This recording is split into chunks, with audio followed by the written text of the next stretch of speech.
Price the lord. Hallelujah. ದೇವರ ಪರಿಶುದ್ಧ ನಾಮಕ್ಕೆ ಸ್ತೋತ್ರವಾಗಲಿ. ಮತ್ತೊಂದು ಭಾನುವಾರ ಕೂಡ ಕರ್ತನಾದ ಯೇಸು ಕ್ರಿಸ್ತನ ನಾಮದಲ್ಲಿ ನಾವು ಆರಾಧನೆಯಾಗಿ ಕೂಡಿ ಬರುವ ಹಾಗೆ ದೇವರು ನಮ್ಮೆಲ್ಲರಿಗೂ ಆಯುಸ್ಸು ಮತ್ತು ಆರೋಗ್ಯವನ್ನು ಕೊಟ್ಟದಕ್ಕಾಗಿ ನಾವು ದೇವರಿಗೆ ಸ್ತೋತ್ರ ಸಲ್ಲಿಸೋಣ.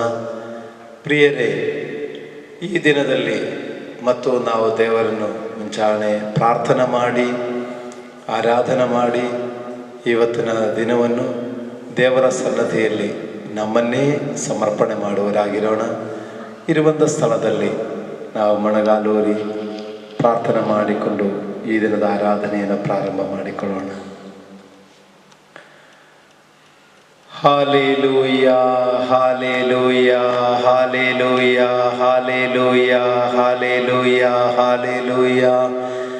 ಪ್ರೀತಿ ಸ್ವರೂಪನಾದ ನಮ್ಮ ತಂದೆಯಾದ ದೇವರೇ, ನಿನ್ನ ಪರಿಶುದ್ಧ ನಾಮಕ್ಕೆ ಸ್ತೋತ್ರವಾಗಲಿ ಸ್ವಾಮಿ. ನೆನ್ನೆಯೂ ಈ ಹೊತ್ತು ನಾಳೆಯೂ ಅನನ್ಯನಾಗಿರುವ ದೇವರೇ, ನಿಮಗೆ ಕೋಟಿ ಕೋಟಿ ಸ್ತೋತ್ರಗಳು ತಂದೆಯೇ. ಈವರೆಗೂ ನಮ್ಮನ್ನು ನಡೆಸಿಕೊಂಡು ಬಂದ ದೇವರೇ, ನಿಮಗೆ ಸ್ತೋತ್ರ. ಇನ್ನು ಮುಂದೆಯೂ ನಡೆಸುವ ದೇವರೇ, ನಿಮಗೆ ಸ್ತೋತ್ರ. ಪರಿಶುದ್ಧ ದೇವರೇ, ನಿಮಗೆ ಕೋಟಿ ಕೋಟಿ ಸ್ತೋತ್ರಗಳು ತಂದೆಯೇ. ಸರ್ವಶಕ್ತನಾದ ದೇವರೇ, ನಿಮಗೆ ಆರಾಧನೆ. ಪರಿಶುದ್ಧ ದೇವರೇ, ನಿನಗೆ ಘನಮಾನ ಮಹಿಮೆಗಳು ಸಲ್ಲಿಸುತ್ತೇನಪ್ಪ. ನೀವು ಉನ್ನತ ದೇವರಾಗಿದ್ದಕ್ಕಾಗಿ ನಿಮಗೆ ಸ್ತೋತ್ರ. ನೀ ಅತ್ಯುನ್ನತ ದೇವರಾಗಿದ್ದಕ್ಕಾಗಿ ನಿಮಗೆ ಸ್ತೋತ್ರ. ಪರಿಶುದ್ಧ ದೇವರೇ, ನಿಮಗೆ ಸ್ತೋತ್ರ. ಸರ್ವಶಕ್ತನೇ, ನಾವು ನಿಮ್ಮನ್ನು ಆರಾಧಿಸುತ್ತೇನೆ. ಓ ಸೇನಾಧೀಶ್ವರನಾದ ಯೆಹೋವನೇ, ನಾವು ನಿಮ್ಮನ್ನು ಆರಾಧಿಸುತ್ತೇನೆ. ಸರಾಫಿಯರು ಆರಾಧಿಸುವ ಪರಿಶುದ್ಧನೇ, ನಾವು ನಿಮ್ಮನ್ನು ಆರಾಧಿಸಲಿಕ್ಕಾಗಿ ಬರುತ್ತೇವೆ. ನೀವು ಆರಾಧನೆಗೆ ಯೋಗ್ಯನಾಗಿದ್ದ ದೇವರಾಗಿದ್ದಕ್ಕಾಗಿ ಸ್ತೋತ್ರ. ಸ್ತುತಿ ಸ್ತೋತ್ರಗಳಿಗೆ ಮಧ್ಯದಲ್ಲಿ ವಾಸ ಮಾಡುವ ದೇವರಾಗಿದ್ದಕ್ಕಾಗಿ ಸ್ತೋತ್ರ. ಕರ್ತನೆ, ಈ ದಿನದಲ್ಲಿ ನಾವು ನಿಮಗೆ ಅರ್ಪಿಸುವ ಆರಾಧನೆಯು ಸ್ತುತಿ ಸ್ತೋತ್ರ ವಿಜ್ಞಾಪನೆಗಳು ಸ್ವರ್ಗ ಸಿಂಹಾಸನದಲ್ಲಿ ದೇವರ ಸನ್ನಿಧಿಯಲ್ಲಿ ದೇವರೇ ನಿಮಗೆ ಸ್ವೀಕಾರ್ಯವಾಗಿರಲಿ ಎಂದು ಪ್ರಾರ್ಥಿಸುತ್ತೇನೆ. ಅದಕ್ಕಾಗಿ ನಮ್ಮನ್ನೇ ತಗ್ಗಿಸುತ್ತೇನೆ ಸ್ವಾಮಿ.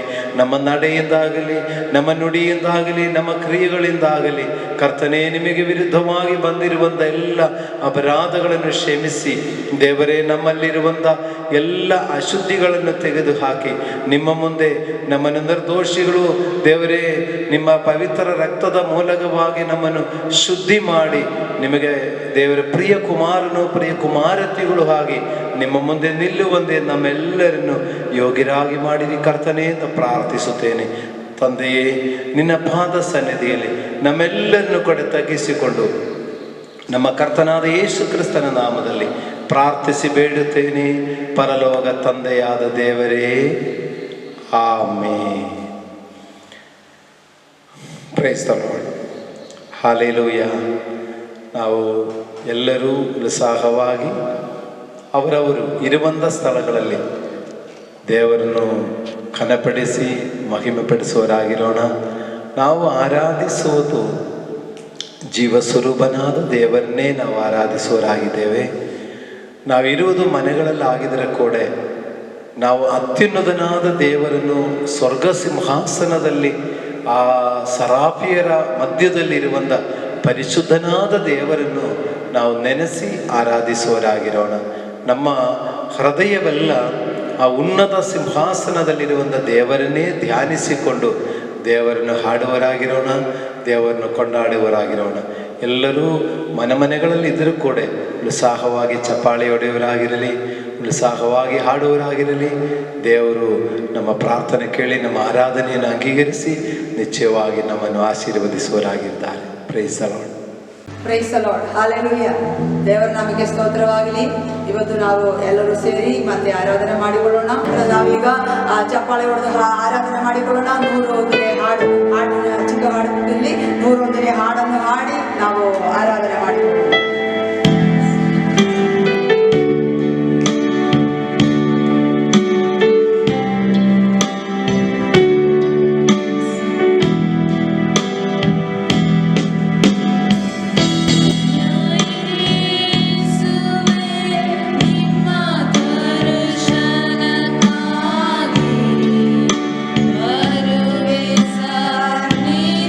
Amen.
ಮತ್ತೆ ದೇವರನ್ನು ಚಪ್ಪಾಳೆ ಹೊಡೆದು ಆರಾಧನೆ ಮಾಡಿಕೊಳ್ಳೋಣ. ಒಳ್ಳೆಯ ಪರಲೋಕ ತಂದೆಯಿಂದ ಹಾಡನ್ನು ನಾವು ಹಾಡಿ ದೇವರನ್ನು ಕೊಂಡಾಡೋಣ.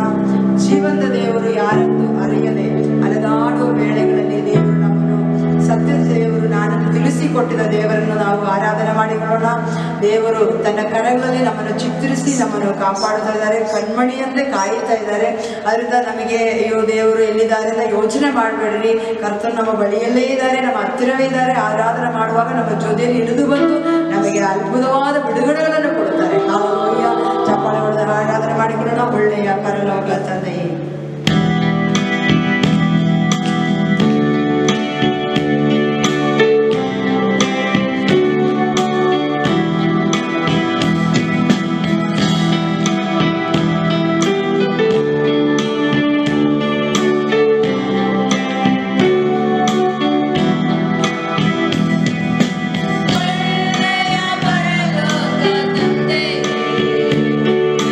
ಸೃಷ್ಟಿಸಿದೆ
ಅಭಿಷೇಕವ ಕೊಡುವವರೇ, ನಿಮ್ಮನ್ನೇ ಆರಾಧಿಸುವೆ. ಹಲ್ಲೆಲೂಯಾ, ಹಲ್ಲೆಲೂಯಾ, ಹಲ್ಲೆಲೂಯಾ ಯೇಸುವೇ. ಹಲ್ಲೆಲೂಯಾ, ಹಲ್ಲೆಲೂಯಾ, ಹಲ್ಲೆಲೂಯಾ ಯೇಸುವೇ. ಹಲ್ಲೆಲೂಯಾ, ಹಲ್ಲೆಲೂಯಾ, ಹಲ್ಲೆಲೂಯಾ ಯೇಸುವೇ. Hallelujah, hallelujah, hallelujah amen. ನಾವೆಲ್ಲರೂ ಕೂಡ ಈಗ ಕಣ್ಣುಗಳನ್ನು ಮುಚ್ಚಿದವರಾಗಿ ದೇವರ ಸನ್ನಿಧಿ ಪ್ರಾರ್ಥನೆ ಮಾಡಿಕೊಳ್ಳೋಣ. ನಮ್ಮ ಆರಾಧನೆಯನ್ನು ಸ್ವೀಕರಿಸಿದ ದೇವರು, ನಾವು ಹೇಳಿದ ಮಾತುಗಳನ್ನೆಲ್ಲ ದೇವರು ಕೇಳಿಸಿಕೊಂಡಿದ್ದಾರೆ. ನನ್ನ ಯೇಸು ಜೀವಿಸುವುದರಿಂದ ನಾನು ಕೂಡ ಜೀವಿಸುತ್ತೀನಿ ಎಂದು ಹೇಳಿಕೊಂಡು ನಾವು ಆರಾಧನೆ ಮಾಡಿರುವಾಗ ನಿಶ್ಚಯವಾಗಿ ಆರಾಧಿಸಲಿಕ್ಕೆ ನನಗೆ ಕಾರಣವಿದೆ. ನನಗೆ ಆರೋಗ್ಯ ಕೊಟ್ಟ ದೇವರು, ನನಗೆ ಸೌಖ್ಯ ಕೊಟ್ಟ ದೇವರು, ನನ್ನ ಶರೀರದಲ್ಲಿ ನಮ್ಮ ಮನಸ್ಸನ್ನು ಕುಟುಂಬಗಳಲ್ಲಿ ಬಿಡುಗಡೆ ಕೊಟ್ಟು ಸೌಖ್ಯ ಕೊಟ್ಟು ಸಮಾಧಾನ ಕೊಟ್ಟ ದೇವರಿಗೆ ನಾನು ಆರಾಧಿಸಲಿಕ್ಕೆ ಕಾರಣವಿದೆ. ನನ್ನ ಯೇಸು ಜೀವಿಸಿದ ಕಾರಣವೇ ನಾನು ಇವತ್ತು ಆರೋಗ್ಯವಾಗಿರೋದು, ಸೌಖ್ಯವಾಗಿರೋದು, ಸಮಾಧಾನವಾಗಿರೋದು. ಅದರಿಂದ ದೇವರೇ, ನಮಗೆ ಕೆಲ ಕೊರತೆಗಳಿದ್ರು ಕೂಡ, ಕೆಲ ನೋವುಗಳಿದ್ರು ಕೂಡ ನಾವು ನಂಬುತ್ತೀವಿ ದೇವರೇ, ನೀವು ಜೀವಿಸ್ತಾ ಇದ್ದೀರಿ ಎಂಬುದಾಗಿ ಒಂದೊಂದು ಬಾಯಿಗಳನ್ನು ಅರಿಕೆ ಮಾಡೋಣ. ದೇವರೇ, ನಾವು ಸೋತು ಹೋಗೋದಿಲ್ಲ. ನನ್ನ ದೇವರನ್ನು ಶಿಲುಮೆಯಲ್ಲಿ ಹಾಕಿ ಸಮಾಧಿಯಲ್ಲಿ ಹಾಕಿದರೂ ಕೂಡ ಮೂರನೇ ದಿವಸ ಪುನರುದ್ಧಾನ ಹೊಂದಿ ಬಂದು ನಮಗೆ ಜೀವವನ್ನು ಕೊಡುವ ದೇವರು, ಪುನರುದ್ಧಾನ ಹೊಂದಿದ ದೇವರು ಇವತ್ತು ನಮ್ಮ ಮನೆಯಲ್ಲಿ ವಾಸ ಮಾಡುತ್ತಿರುವುದರಿಂದ ದೇವರೇ, ನಾವು ಕೂಡ ನಿಮ್ಮನ್ನು ನಂಬುತ್ತೀವಿ. ಒಪ್ಪಿಸಿಕೊಂಡು ಪ್ರಾರ್ಥನೆ ಮಾಡಿಕೊಳ್ಳೋಣ. ಓ ಶಬಲ ಬರಿ ಕವರ ಬರಿ ಆಂತುರವರ ಪರಿಶುದ್ಧಾತ್ಮನೇ ನಿಮಗೆ ವಂದನೆ, ಸತ್ಯದಾತ್ಮ ನಿಮಗೆ ವಂದನೆ. ನಿಮ್ಮನ್ನು ನಾವು ಪ್ರೀತಿಸುತ್ತೇವೆ ಕರ್ತನೆ. ನೀವು ಒಳ್ಳೆಯವರು, ನೀವು ಪರಿಶುದ್ಧನು, ಕರುಣಾಮಯನು, ನೀವು ಜೀವಿಸುವ ದೇವರು, ಅಪಾಂಗ ಕರೆಯುವಾಗ ಓಡಿ ಬರುವ ದೇವರು. ದೇವರೇ, ನಮ್ಮನ್ನು ಪ್ರೀತಿ ಸ್ವರೂಪಿತರ ಪ್ರಾಣವನ್ನೇ ಕೊಡಲಿಕ್ಕೂ ಕೂಡ ದೇವರೇ ಮರೆಯದ ಹಾಗೆ ದೇವರೇ, ಅಷ್ಟು ಕೂಡ ನೀವು ಬಿಟ್ಟುಕೊಳ್ಳಿಕ್ಕೆ ಆಗಲ್ಲ ದೇವರೇ. ಪ್ರಾಣವನ್ನು ಕೂಡ ಬಿಟ್ಟುಕೊಡು ನಮಗೋಸ್ಕರ. ಜಲ್ಜಲ್ಪಟ್ಟು ಕರ್ತನೆ ಪ್ರಾಣ ಕೊಟ್ಟ ದೇವರೇ, ನಿಮ್ಮನ್ನು ನಾವು ಪ್ರೀತಿಸುತ್ತೇನಪ್ಪ. ನಿಮ್ಮನ್ನು ಅವರು ಆರಾಧಿಸಲಿಕ್ಕೆ ಕರ್ತನೆ, ಇನ್ನು ಹೆಚ್ಚಾಗಿ ಆರಾಧಿಸಲಿಕ್ಕೆ ನಮಗೆ ಬಲವನ್ನು ಕೊಡು. ನನ್ನ ಯೇಸು ಜೀವಿಸುವುದರಿಂದ ನಾವು ಆರಾಧನೆ ಮಾಡಿ ನಾವು ಒಬ್ಬೊಬ್ಬರು ಕೂಡ ಜೀವಿಸುತ್ತೇವೆ ಕರ್ತನೆ. ನೀವು ನಮಗೆ ಇರುವ ಕಾರಣ ನಮಗೆ ಸೋಲಿಲ್ಲ ಕರ್ತನೆ. ಕಷ್ಟಗಳಿದ್ರೂ ಕೂಡ ಬಿಡುಗಡೆ ಇದೆ ಅಂತ ನಂಬಿ ನಾವು ಸ್ತೋತ್ರ ಮಾಡುತ್ತಾ ಇದ್ದೀವಿ ಕರ್ತನೆ. ದೇವರೇ, ಈ ಸಮಯದಲ್ಲಿ ಆರಾಧನೆ ಮಾಡುವ ಮಕ್ಕಳಿಗಾಗಿ ಸ್ತೋತ್ರವನ್ನು ನಿಮಗೆ ಒಪ್ಪಿಸುತ್ತೇನೆ. ಆ ಮನೆಗಳಲ್ಲಿ ನಿಮ್ಮ ಪ್ರಸನ್ನತೆ ಉಂಟಾಗಲಿ. ನಿನ್ನ ಸಾನ್ನಿಧ್ಯ ಬಯಸುತ್ತೇನೆ ಕರ್ತನೆ. ನಿಮ್ಮ ಪ್ರಸನ್ನತೆ ಬಯಸುತ್ತೇನೆ ಕರ್ತನೆ. ನಿಮ್ಮ ಪವಿತ್ರಾತ್ಮ ದಯಪಾಲಿಸು ಕರ್ತನೆ. ಒಂದೊಂದು ಮನೆಗಳಲ್ಲಿ ಕೂಡ ನಿಮ್ಮ ಅಗ್ನಿ ಆತ್ಮನ ತುಂಬಿಸಿಕೊಡಪ್ಪ. ನಿನ್ನ ಮಕ್ಕಳು ಎಲ್ಲೆಲ್ಲಿ ಕೂತ್ಕೊಂಡಿದ್ದಾರೋ ಆರಾಧನೆ ಮಾಡ್ಲಿಕ್ಕಾಗಿ ಎಲ್ಲೆಲ್ಲ ದೇವರೇ ಕಣ್ಣೀರಿಂದ ಆರಾಧಿಸುತ್ತಾ ಇದ್ದಾರೋ ಅವರನ್ನು ಅಭಿಷೇಕ ಮಾಡು ದೇವರೇ. ಮಕ್ಕಳೇ, ನಾನಿದ್ದೀನಿ ನಿಮ್ಮ ಮನೆಯಲ್ಲಿ ನಾನು ಬಂದಿದ್ದರಿಂದ ತೋರಿಸೋದಕ್ಕೋಸ್ಕರ ಒಂದು ಅಗ್ನಿ ಅಭಿಷೇಕ ನಿನ್ನ ಮಕ್ಕಳಿಗೆ ಅನುಭವವಾಗಲಿ. ಪವಿತ್ರಾತ್ಮನ ಬಿಡುಗಡೆ ನಿನ್ನ ಮಕ್ಕಳಿಗೆ ಅನುಭವವಾಗಲಿ. ಪವಿತ್ರಾತ್ಮದ ಅಭಿಷೇಕ ಮಕ್ಕಳಿಗೆ ತುಂಬಲ್ಪಡಲಿ ಕರ್ತನೆ. ಆರಾಧನೆ ಮಾಡಿದ ದೇವರೇ, ಆರಾಧನೆಯಲ್ಲಿ ಇಳಿದು ಬಂದಿರೋ ಕರ್ತನೆ, ಮಕ್ಕಳನ್ನ ಅಭಿಷೇಕ ಮಾಡಿ ತುಂಬಿಸು. ಬೆಳಗಿಂದ ನೀಗಿ ಹೋಗಲಿ, ಬಲ ಹೊಂದಿಕೊಳ್ಳಲಿ, ಶಕ್ತಿಯುಳ್ಳವರಾಗಿ ದೇವರ ವಾಕ್ಯಗಳನ್ನು ಶ್ರದ್ಧೆಯಿಂದ ಕೇಳುವುದಕ್ಕಾಗಿ ಮಕ್ಕಳನ್ನು ಅಭಿಷೇಕ ಮಾಡುತ್ತೇವೆ. ನನ್ನ ಮಕ್ಕಳು ವಿಶೇಷವಾಗಿ ಮನೆಗಳಲ್ಲಿ ಅವರಿಗೆ ದೇವದೂತರ ಸಹಾಯವನ್ನು ಅನುಗ್ರಹಿಸುತ್ತಾರೆ. ಅದನ್ನು ಬೇಡಿಕೊಳ್ಳುವವರಿಗೆ ದೂತರ ಸಹಾಯ ಕೊಟ್ಟಿದ್ದ ವಾಗ್ದಾನ ಪ್ರಕಾರ ದೇವರೇ, ನಾವೀಗ ಬೇಡಿಕೊಳ್ಳುತ್ತೇನೆ. ಒಂದೊಂದು ಮನೆಗಳಲ್ಲೂ ಕೂಡ ಆರಾಧನೆ ಮಾಡಿದ ದೇವರೇ ನಿಮಗೆ ಸ್ತೋತ್ರ. ಆರಾಧನೆ ಮಾಡಿಸಿಕೊಟ್ಟ ಸಹಾಯ ಮಾಡಿದಕ್ಕಾಗಿ ಸ್ತೋತ್ರ. ಈಗ ವಾಕ್ಯ ಕೇಳೋದಕ್ಕಾಗಿ ಈಗ ದೂತರನ್ನ ಅನುಕೂಲ ಮಾಡಿಕೊಡಪ್ಪ. ದೂತರು ದಂಡಿಡದಿಂದಿರಲಿ, ಯಾವುದೇ ತಡೆ ಇಲ್ಲದ ಹಾಗೆ ಕನೆಕ್ಷನ್ ಎಲ್ಲ ಕರೆಕ್ಟ್ ಆಗಿ ಸಿಕ್ಕಿದೇವರ ಮಕ್ಕಳು ಚೆನ್ನಾಗಿ ಆರಾಧನೆ ಮಾಡಿ ವಾಕ್ಯಗಳನ್ನು ಕೇಳಿ ಅದರ ಪ್ರಕಾರ ಬದುಕುವಾಗೆ ಸಹಾಯ ಮಾಡು. ಪ್ರಸನ್ನದಿಂದ ತುಂಬಿಸು ಕರ್ತನೆ. ಹೆಚ್ಚಿವಾಗಿ ನಮ್ಮ ಪ್ರಾರ್ಥನೆ ಕೇಳಿ ನಮ್ಮ ಮದುವೆ ಬಂದಿರೋದಕ್ಕಾಗಿ ನಿಮಗೆ ಸ್ತೋತ್ರ ಸಲ್ಲಿಸುತ್ತೇನೆ. ನಮ್ಮನ್ನು ಸಹಾಯ ಮಾಡಿ ವಾಕ್ಯ ಕೇಳುವಂತೆ ಅನುಕೂಲ ಮಾಡಿಕೊಡು. ಯೇಸು ಕ್ರಿಸ್ತನ ನಾಮದಲ್ಲಿ ಸಕಲವನ್ನು ಸಮರ್ಪಿಸಿ ಪ್ರಾರ್ಥಿಸಿ ಬೇಡಿಕೊಂಡಿದ್ದೇವೆ ಪರಲೋಕದ. Hallelujah, praise the lord. ಆರಾಧನೆ ಮಾಡಿಕೊಂಡಿದ್ದೀರಾ ನಾವೆಲ್ಲರೂ ಕೂಡ. ಈಗ ಮತ್ತೆ ನಾವೀಗ ವಾಕ್ಯಗಳಿಗಾಗಿ ಗೌರವದಿಂದ ಶ್ರದ್ಧೆಯಿಂದ ಪ್ರಾರ್ಥನೆಯೊಂದಿಗೆ ಕೂತ್ಕೊಳ್ಳೋಣ. ದೇವರೇ, ನನ್ನ ಜೊತೆಯಲ್ಲಿ ಮಾತಾಡುವಂತ ಹೇಳಿ ನಾವು ಹೇಳಿಕೊಂಡು ಕೂತ್ಕೊಳ್ಳೋದು ನಿಶ್ಚಯವಾಗಿ ನಮ್ಮ ಪ್ರತಿಯೊಬ್ಬರ ಜೊತೆಯಲ್ಲೂ ದೇವರು ಮಾತಾಡ್ತಾರೆ. ದೇವರು ಆಶೀರ್ವದಿಸಲಿ, ವಾಕ್ಯ ಬೋಧಿಸಿ. Price the lord. ನಾವು ದೇವರನ್ನು ಆರಾಧನೆ ಮಾಡಿ, ನಾವು ಪ್ರಾರ್ಥನೆ ಮಾಡಿ ಮತ್ತು ದೇವರ ಸಂದೇಶಕ್ಕಾಗಿ ನಾವು ಸಿದ್ಧರಾಗ್ತಾ ಇದ್ದೀರಲ್ಲ. ಹೀಗೆ ನಾವು ದೇವರ ಸಂದೇಶಕ್ಕಾಗಿ ನಾವು ವಾಕ್ಯ ಭಾಗವನ್ನು ಓದಿಕೊಳ್ಳೋಣ, ಧ್ಯಾನಿಸಿಕೊಳ್ಳೋಣ. ಎಲ್ಲರೂ ನಿಮ್ಮ ನಿಮ್ಮ ಬೈಬಲ್ಗಳನ್ನು ತೆಗೆದುಕೊಳ್ಳಿರಿ. ನಾವು ವಾಕ್ಯವನ್ನು ಓದಿಕೊಳ್ಳೋಣ.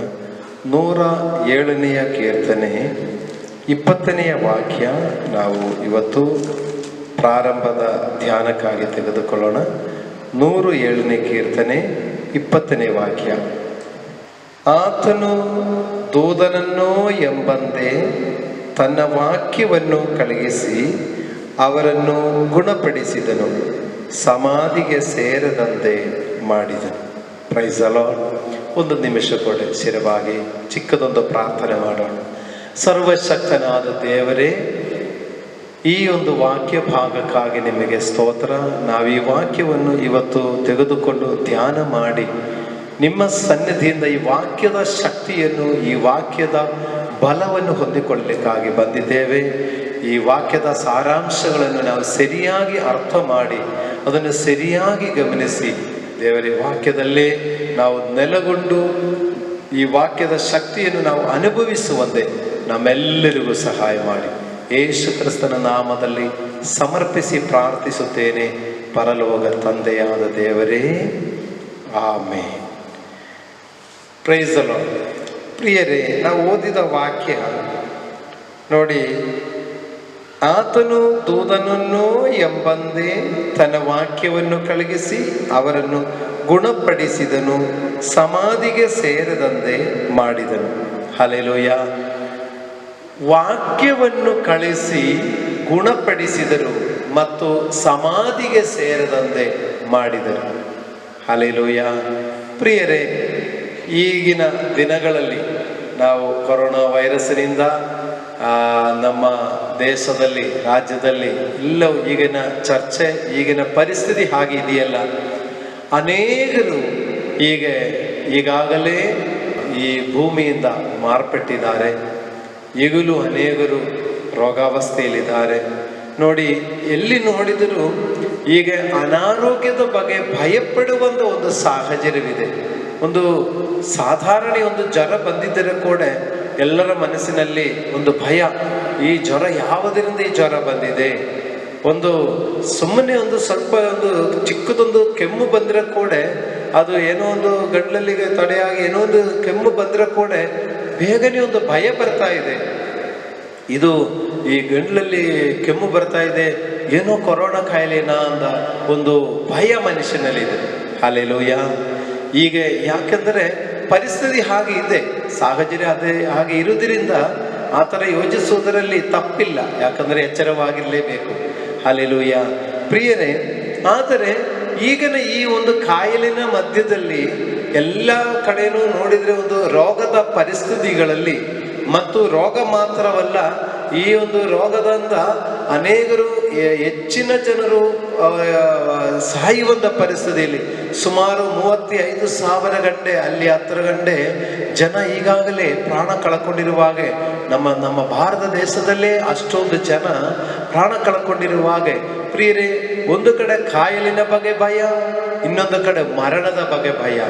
ಆ ಒಂದು ಸಂದರ್ಭದಲ್ಲಿ ಈ ವಾಕ್ಯ ನಮಗೆ ಒಂದು ಆಲೋಚನೆ ಕೊಡ್ತಾ ಇದೆ. ಆತನು ದೂತನನ್ನೋ ಎಂಬಂತೆ ತನ್ನ ವಾಕ್ಯವನ್ನು ಕಳುಹಿಸಿ ಅವರನ್ನು ಗುಣಪಡಿಸಿದರು ಮತ್ತು ಸಮಾಧಿಗೆ ಸೇರದಂತೆ ತಪ್ಪಿಸಿದನು. ವಾಕ್ಯವನ್ನು ಕಳಿಸಿ ಗುಣಪಡಿಸುವ ದೇವರು, ವಾಕ್ಯವನ್ನು ಕಳಿಸಿ ಮರಣದಿಂದ ಅಥವಾ ಸಮಾಧಿಗೆ ಸೇರದೆ ತಪ್ಪಿಸುವ ದೇವರು. ಹಲ್ಲೆಲೂಯಾ. ಇದು ಹೀಗೆ ಕೇಳುವಾಗ, ಪ್ರಾರಂಭದಲ್ಲಿ ಹೀಗೆ ಕೇಳುವಾಗ, ಏನೀಗ ಇಷ್ಟೊಂದು ಭಯಂಕರವಾದ ಕಾಯಿಲೆ ಮಧ್ಯದಲ್ಲಿ ಬರೀ ಒಂದು ವಾಕ್ಯ ಹೇಳಿದರೆ ಕಾಯಿಲೆ ವಾಸಿಯಾಗತ್ತಾ? ಇದೇನು ಇವರು ಹೇಳ್ತಾ ಇರೋದು ಒಂದು ಇರಬಹುದು ಪ್ರಿಯರೇ. ಆದರೆ ಈ ವಾಕ್ಯವನ್ನು ಕಳುಹಿಸಿದೆಳುವಾಗ ಯಾವ ವಾಕ್ಯ ಎಂಬುದನ್ನು ನಾವು ತಿಳ್ಕೊಳ್ಳಿಕ್ಕೆ ಹೋಗ್ತಾ ಇದೆ. ನೋಡೋಣ, ನಾವು ಯೋಹಾನನ ಸುವಾರ್ತೆ 1ನೇ ಅಧ್ಯಾಯ 1, 2, 3 ವಾಕ್ಯಗಳು ನಾವು ನೋಡುವಾಗೆ ಯಾವುದು ಈ ವಾಕ್ಯ, ಈ ಗುಣಪಡಿಸುವ ವಾಕ್ಯ ಯಾವುದು, ಈ ಸಮಾಧಿಗೆ ಸೇರದೆ ತಪ್ಪಿಸುವ ವಾಕ್ಯ ಯಾವುದು ಎಂಬುದನ್ನು ನಾವು ನೋಡೋಣ. ಯೋಹಾನನ ಸುವಾರ್ತೆ 1ನೇ ಅಧ್ಯಾಯ 1, 2, 3 ವಾಕ್ಯಗಳು ನಾವು ಓದೋಣ. ಆದಿಯಲ್ಲಿ ವಾಕ್ಯವಿತ್ತು, ಆ ವಾಕ್ಯವು ದೇವರ ಬಳಿಯಲ್ಲಿತ್ತು, ಆ ವಾಕ್ಯವು ದೇವರಾಗಿತ್ತು. ಆ ವಾಕ್ಯವೆಂಬವನು ಆದಿಯಲ್ಲಿ ದೇವರ ಬಳಿಯಲ್ಲಿದ್ದನು. ಆತನ ಮೂಲಕವಾಗಿ ಸಮಸ್ತವೂ ಉಂಟಾಯಿತು. ಉಂಟಾಗಿರುವ ವಸ್ತುಗಳಲ್ಲಿ ಆತನಿಲ್ಲದೆ ಒಂದಾದರೂ ಉಂಟಾಗಲಿಲ್ಲ. ಹಲ್ಲೆಲೂಯಾ. ಪ್ರಿಯರೇ, ಇಲ್ಲಿ ಹೇಳುತ್ತೆ ಆದಿಯಲ್ಲಿ ವಾಕ್ಯವಿತ್ತು, ಆ ವಾಕ್ಯವು ದೇವರ ಬಳಿಯಲ್ಲಿತ್ತು, ಆ ವಾಕ್ಯವು ದೇವರಾಗಿತ್ತು. ಹಲ್ಲೆಲೂಯಾ. ಕೀರ್ತನೆಯಲ್ಲಿ ದೂತನೋ ಎಂಬಂತೆ ವಾಕ್ಯವನ್ನು ಕಳಿಸಿ ಅವರನ್ನು ಗುಣಪಡಿಸಿದರು, ಸಮಾಧಿಗೆ ಸೇರದೆ ತಪ್ಪಿಸಿದರು ಎಂದು ಹೇಳುವಾಗೆ ಆ ಗುಣಪಡಿಸುವ ವಾಕ್ಯ ಎಂಬುದು ದೇವರಾಗಿದ್ದಾರೆ. ದೇವರ ಇನ್ನೊಂದು ಹೆಸರು ವಾಕ್ಯ ಎಂಬುದು. ಆ ವಾಕ್ಯವೆಂಬ ದೇವರು ಆ ವಾಕ್ಯದಿಂದಲೇ ಆ ರೋಗಿಗಳನ್ನು ಸ್ವಸ್ಥ ಮಾಡಿದರು. ಹಲ್ಲೆಲೂಯಾ. ಆ ವಾಕ್ಯವೆಂಬವನು ಆದಿಯಲ್ಲೇ ದೇವರ ಬಳಿಯಲ್ಲಿದ್ದ ವಾಕ್ಯ, ಹೀಗೆ ಕಾಣಿಸಿಕೊಂಡ ವಾಕ್ಯವಲ್ಲ. ಆದಿಯಲ್ಲಿ ಪ್ರಪಂಚದ ಪ್ರಾರಂಭದಲ್ಲೇ ದೇವರು ವಾಕ್ಯದ ರೂಪದಲ್ಲಿತ್ತು. ಆದಿಯಲ್ಲೇ ವಾಕ್ಯವಿತ್ತು, ಆ ವಾಕ್ಯವು ದೇವರ ಬಳಿಯಲ್ಲಿತ್ತು, ಆ ವಾಕ್ಯವೇ ದೇವರಾಗಿತ್ತು. ಹಲ್ಲೆಲೂಯಾ. ಆ ವಾಕ್ಯವೆಂಬವನು ಆದಿಯಲ್ಲಿ ದೇವರ ಬಳಿಯಲ್ಲಿದ್ದನು, ಆತನ ಮೂಲಕವಾಗಿಯೇ ಸಮಸ್ತವು ಉಂಟಾಯಿತು. ಉಂಟಾಗಿರುವ ವಸ್ತುಗಳಲ್ಲಿ ಆತನಿಲ್ಲದೆ ಒಂದಾದರೂ ಉಂಟಾಗಲಿಲ್ಲ. ಸಮಸ್ತವು ವಾಕ್ಯದ ಮೂಲಕವಾಗಿ ಉಂಟಾಯಿತು, ಆ ವಾಕ್ಯವಿಲ್ಲದೆ ಒಂದಾದರೂ ಉಂಟಾಗಲಿಲ್ಲ. ಹಲ್ಲೆಲೂಯಾ. ಸಮಸ್ತವನ್ನು ಉಂಟು ಮಾಡಿದು ವಾಕ್ಯದಿಂದಲೇ, ಆ ವಾಕ್ಯದಿಂದಲೇ ಸಮಸ್ತವು ಉಂಟಾಗಿದು, ಆದನಿಲ್ಲದ ಒಂದಾದರೂ ಉಂಟಾಗಲಿಲ್ಲ. ಆದರೆ ಆ ವಾಕ್ಯವಾಗಿರುವ ದೇವರು, ಆದಿಯಲ್ಲೇ ಇದ್ದ ದೇವರು, ಆತನೇ ಗುಣಪಡಿಸುವರು, ಆತನೇ ಸಮಾಧಿಗೆ ಸೇರದೆ ಕಾಯುವರು. ಹಲ್ಲೆಲೂಯಾ. ಪ್ರಿಯರೇ, ಆ ವಾಕ್ಯ, ಆದರೆ ಯಾವ ವಾಕ್ಯ ಅದು? ಆ ಆದಿಯಲ್ಲಿರುವ ವಾಕ್ಯ ಯಾವುದು? ನೋಡಿ, ಅದೇ ಅಧ್ಯಾಯ 14ನೇ ವಾಕ್ಯದಲ್ಲಿ ಹೇಳ್ತಾ ಇದೆ, ಆ ವಾಕ್ಯವೆಂಬವನು ನರಾವತಾರ ಎತ್ತಿ ನಮ್ಮ ಮಧ್ಯದಲ್ಲಿ ವಾಸ ಮಾಡಿದನು. ಹಲ್ಲೆಲೂಯಾ. ವಾಕ್ಯವಾಗಿರುವ ದೇವರು ವಾಕ್ಯದ ಮೂಲಕವಾಗಿ ರೋಗಿಗಳನ್ನು ಸ್ವಸ್ಥ ಮಾಡುವಾಗೆ, ವಾಕ್ಯದ ಮೂಲಕವಾಗಿ ಸಮಾಧಿಗೆ ಸೇರದೆ ತಪ್ಪಿಸುವಾಗೆ, ಆ ವಾಕ್ಯವಾಗಿರುವ ದೇವರು ನರಾವತಾರ ಎತ್ತಿ ನಮ್ಮ ಮಧ್ಯದಲ್ಲಿ ವಾಸ ಮಾಡಿದನು. ಹಲ್ಲೆಲೂಯಾ. ಆ ವಾಕ್ಯವೆಂಬ ದೇವರು ನರಾವತಾರ ಎತ್ತಿ ವಾಸ ಮಾಡಿ ನಮ್ಮ ಮಧ್ಯದಲ್ಲಿ ವಾಸ ಮಾಡಿದವನಾಗಿದ್ದಾರೆ, ಕರ್ತನಾದ ಯೇಸು ಕ್ರಿಸ್ತನು. ಹಲ್ಲೆಲೂಯಾ.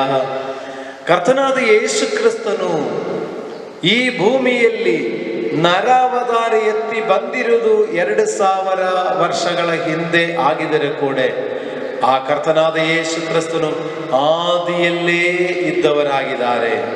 ಆದಿಯಲ್ಲೇ ಯೇಸು ಕ್ರಿಸ್ತನು ಒಂದು ನರರೂಪದಲ್ಲಿ ಕಾಣಿಸಿಕೊಂಡಿಲ್ಲ, ಒಂದು ಮನುಷ್ಯನ ರೂಪದಲ್ಲಿ ಕಾಣಿಸಿಕೊಂಡಿಲ್ಲ. ಆದರೆ ಯೇಸು ಕ್ರಿಸ್ತನು ಆದಿಯಲ್ಲಿ ವಾಕ್ಯದ ರೂಪದಲ್ಲಿ ಕಾಣಿಸಿಕೊಂಡವರು.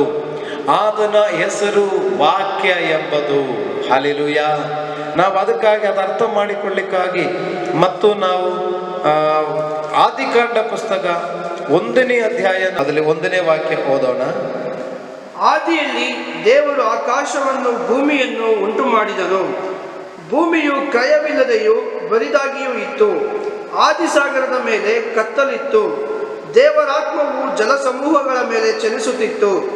ಆಗ ದೇವರು ಬೆಳಕಾಗಲಿ ಅನ್ನಲು ಬೆಳಕಾಯಿತು. ಸ್ತೋತ್ರ. ನೋಡಿ, ಆದಿಯಲ್ಲಿ ದೇವರು ಆಕಾಶವನ್ನು ಭೂಮಿಯನ್ನು ಉಂಟು ಮಾಡಿದನು. ದೇವರು ಆಕಾಶವನ್ನು ಭೂಮಿಯನ್ನು ಉಂಟು ಮಾಡಿದ ಮೇಲೆ ಭೂಮಿ ಕ್ರಮವಿಲ್ಲದಿತ್ತು. ಆಕಾಶ ಸೃಷ್ಟಿ ಮಾಡಿದೆ, ಭೂಮಿ ಸೃಷ್ಟಿ ಮಾಡಿದೆ, ಆದರೆ ಭೂಮಿ ಕ್ರಮವಿಲ್ಲದಿರುವಾಗ ದೇವರು ಏನ್ ಮಾಡಿದ್ದಾರೆ ಅಂದರೆ ಆ ಭೂಮಿಯನ್ನು ಕ್ರಮಪಡಿಸಿದೆ. ಹೇಗೆ ಕ್ರಮಪಡಿಸಿದ್ದಾರೆ ಅಂದರೆ 3ನೇ ವಾಕ್ಯದಲ್ಲಿ ಆಗ ದೇವರು ಬೆಳಕಾಗಲಿ ಅನ್ನಲು ಬೆಳಕಾಯಿತು. ಹಲ್ಲೆಲೂಯಾ.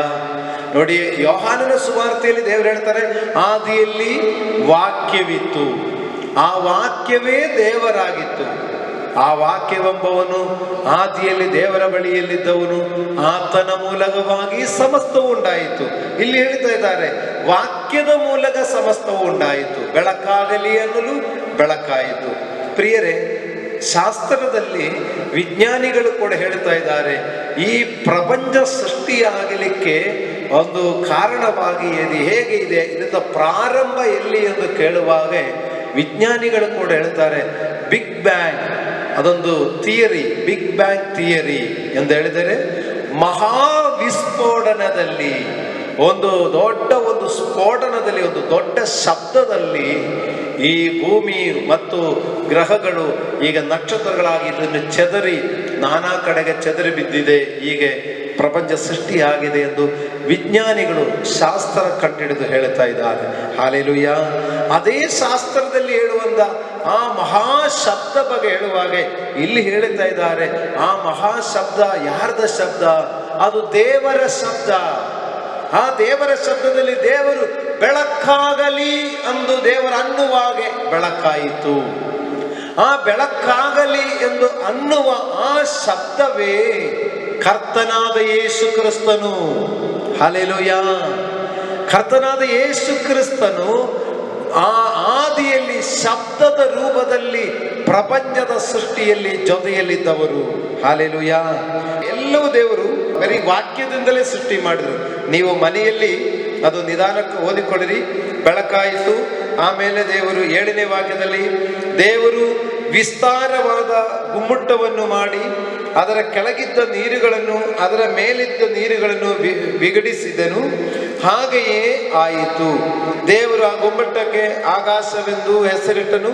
ಹೀಗೆ ಸಾಯಂಕಾಲವೂ ಪ್ರಾತಃಕಾಲವೂ ಆಗಿ 2ನೇ ದಿನವಾಯಿತು. ಮತ್ತು ಅದೇ ರೀತಿಯಾಗಿ 9ನೇ ವಾಕ್ಯದಲ್ಲಿ ಅನಂತರ ದೇವರು ಆಕಾಶದ ಕೆಳಗಿರುವ ನೀರಿಗೆಲ್ಲ ಒಂದೇ ಸ್ಥಳದಲ್ಲಿ ಕೂಡಲಿ, ಒಣಗಲು ಕಾಣಿಸಲಿ ಅಂದನು, ಹಾಗೆ ಆಯಿತು.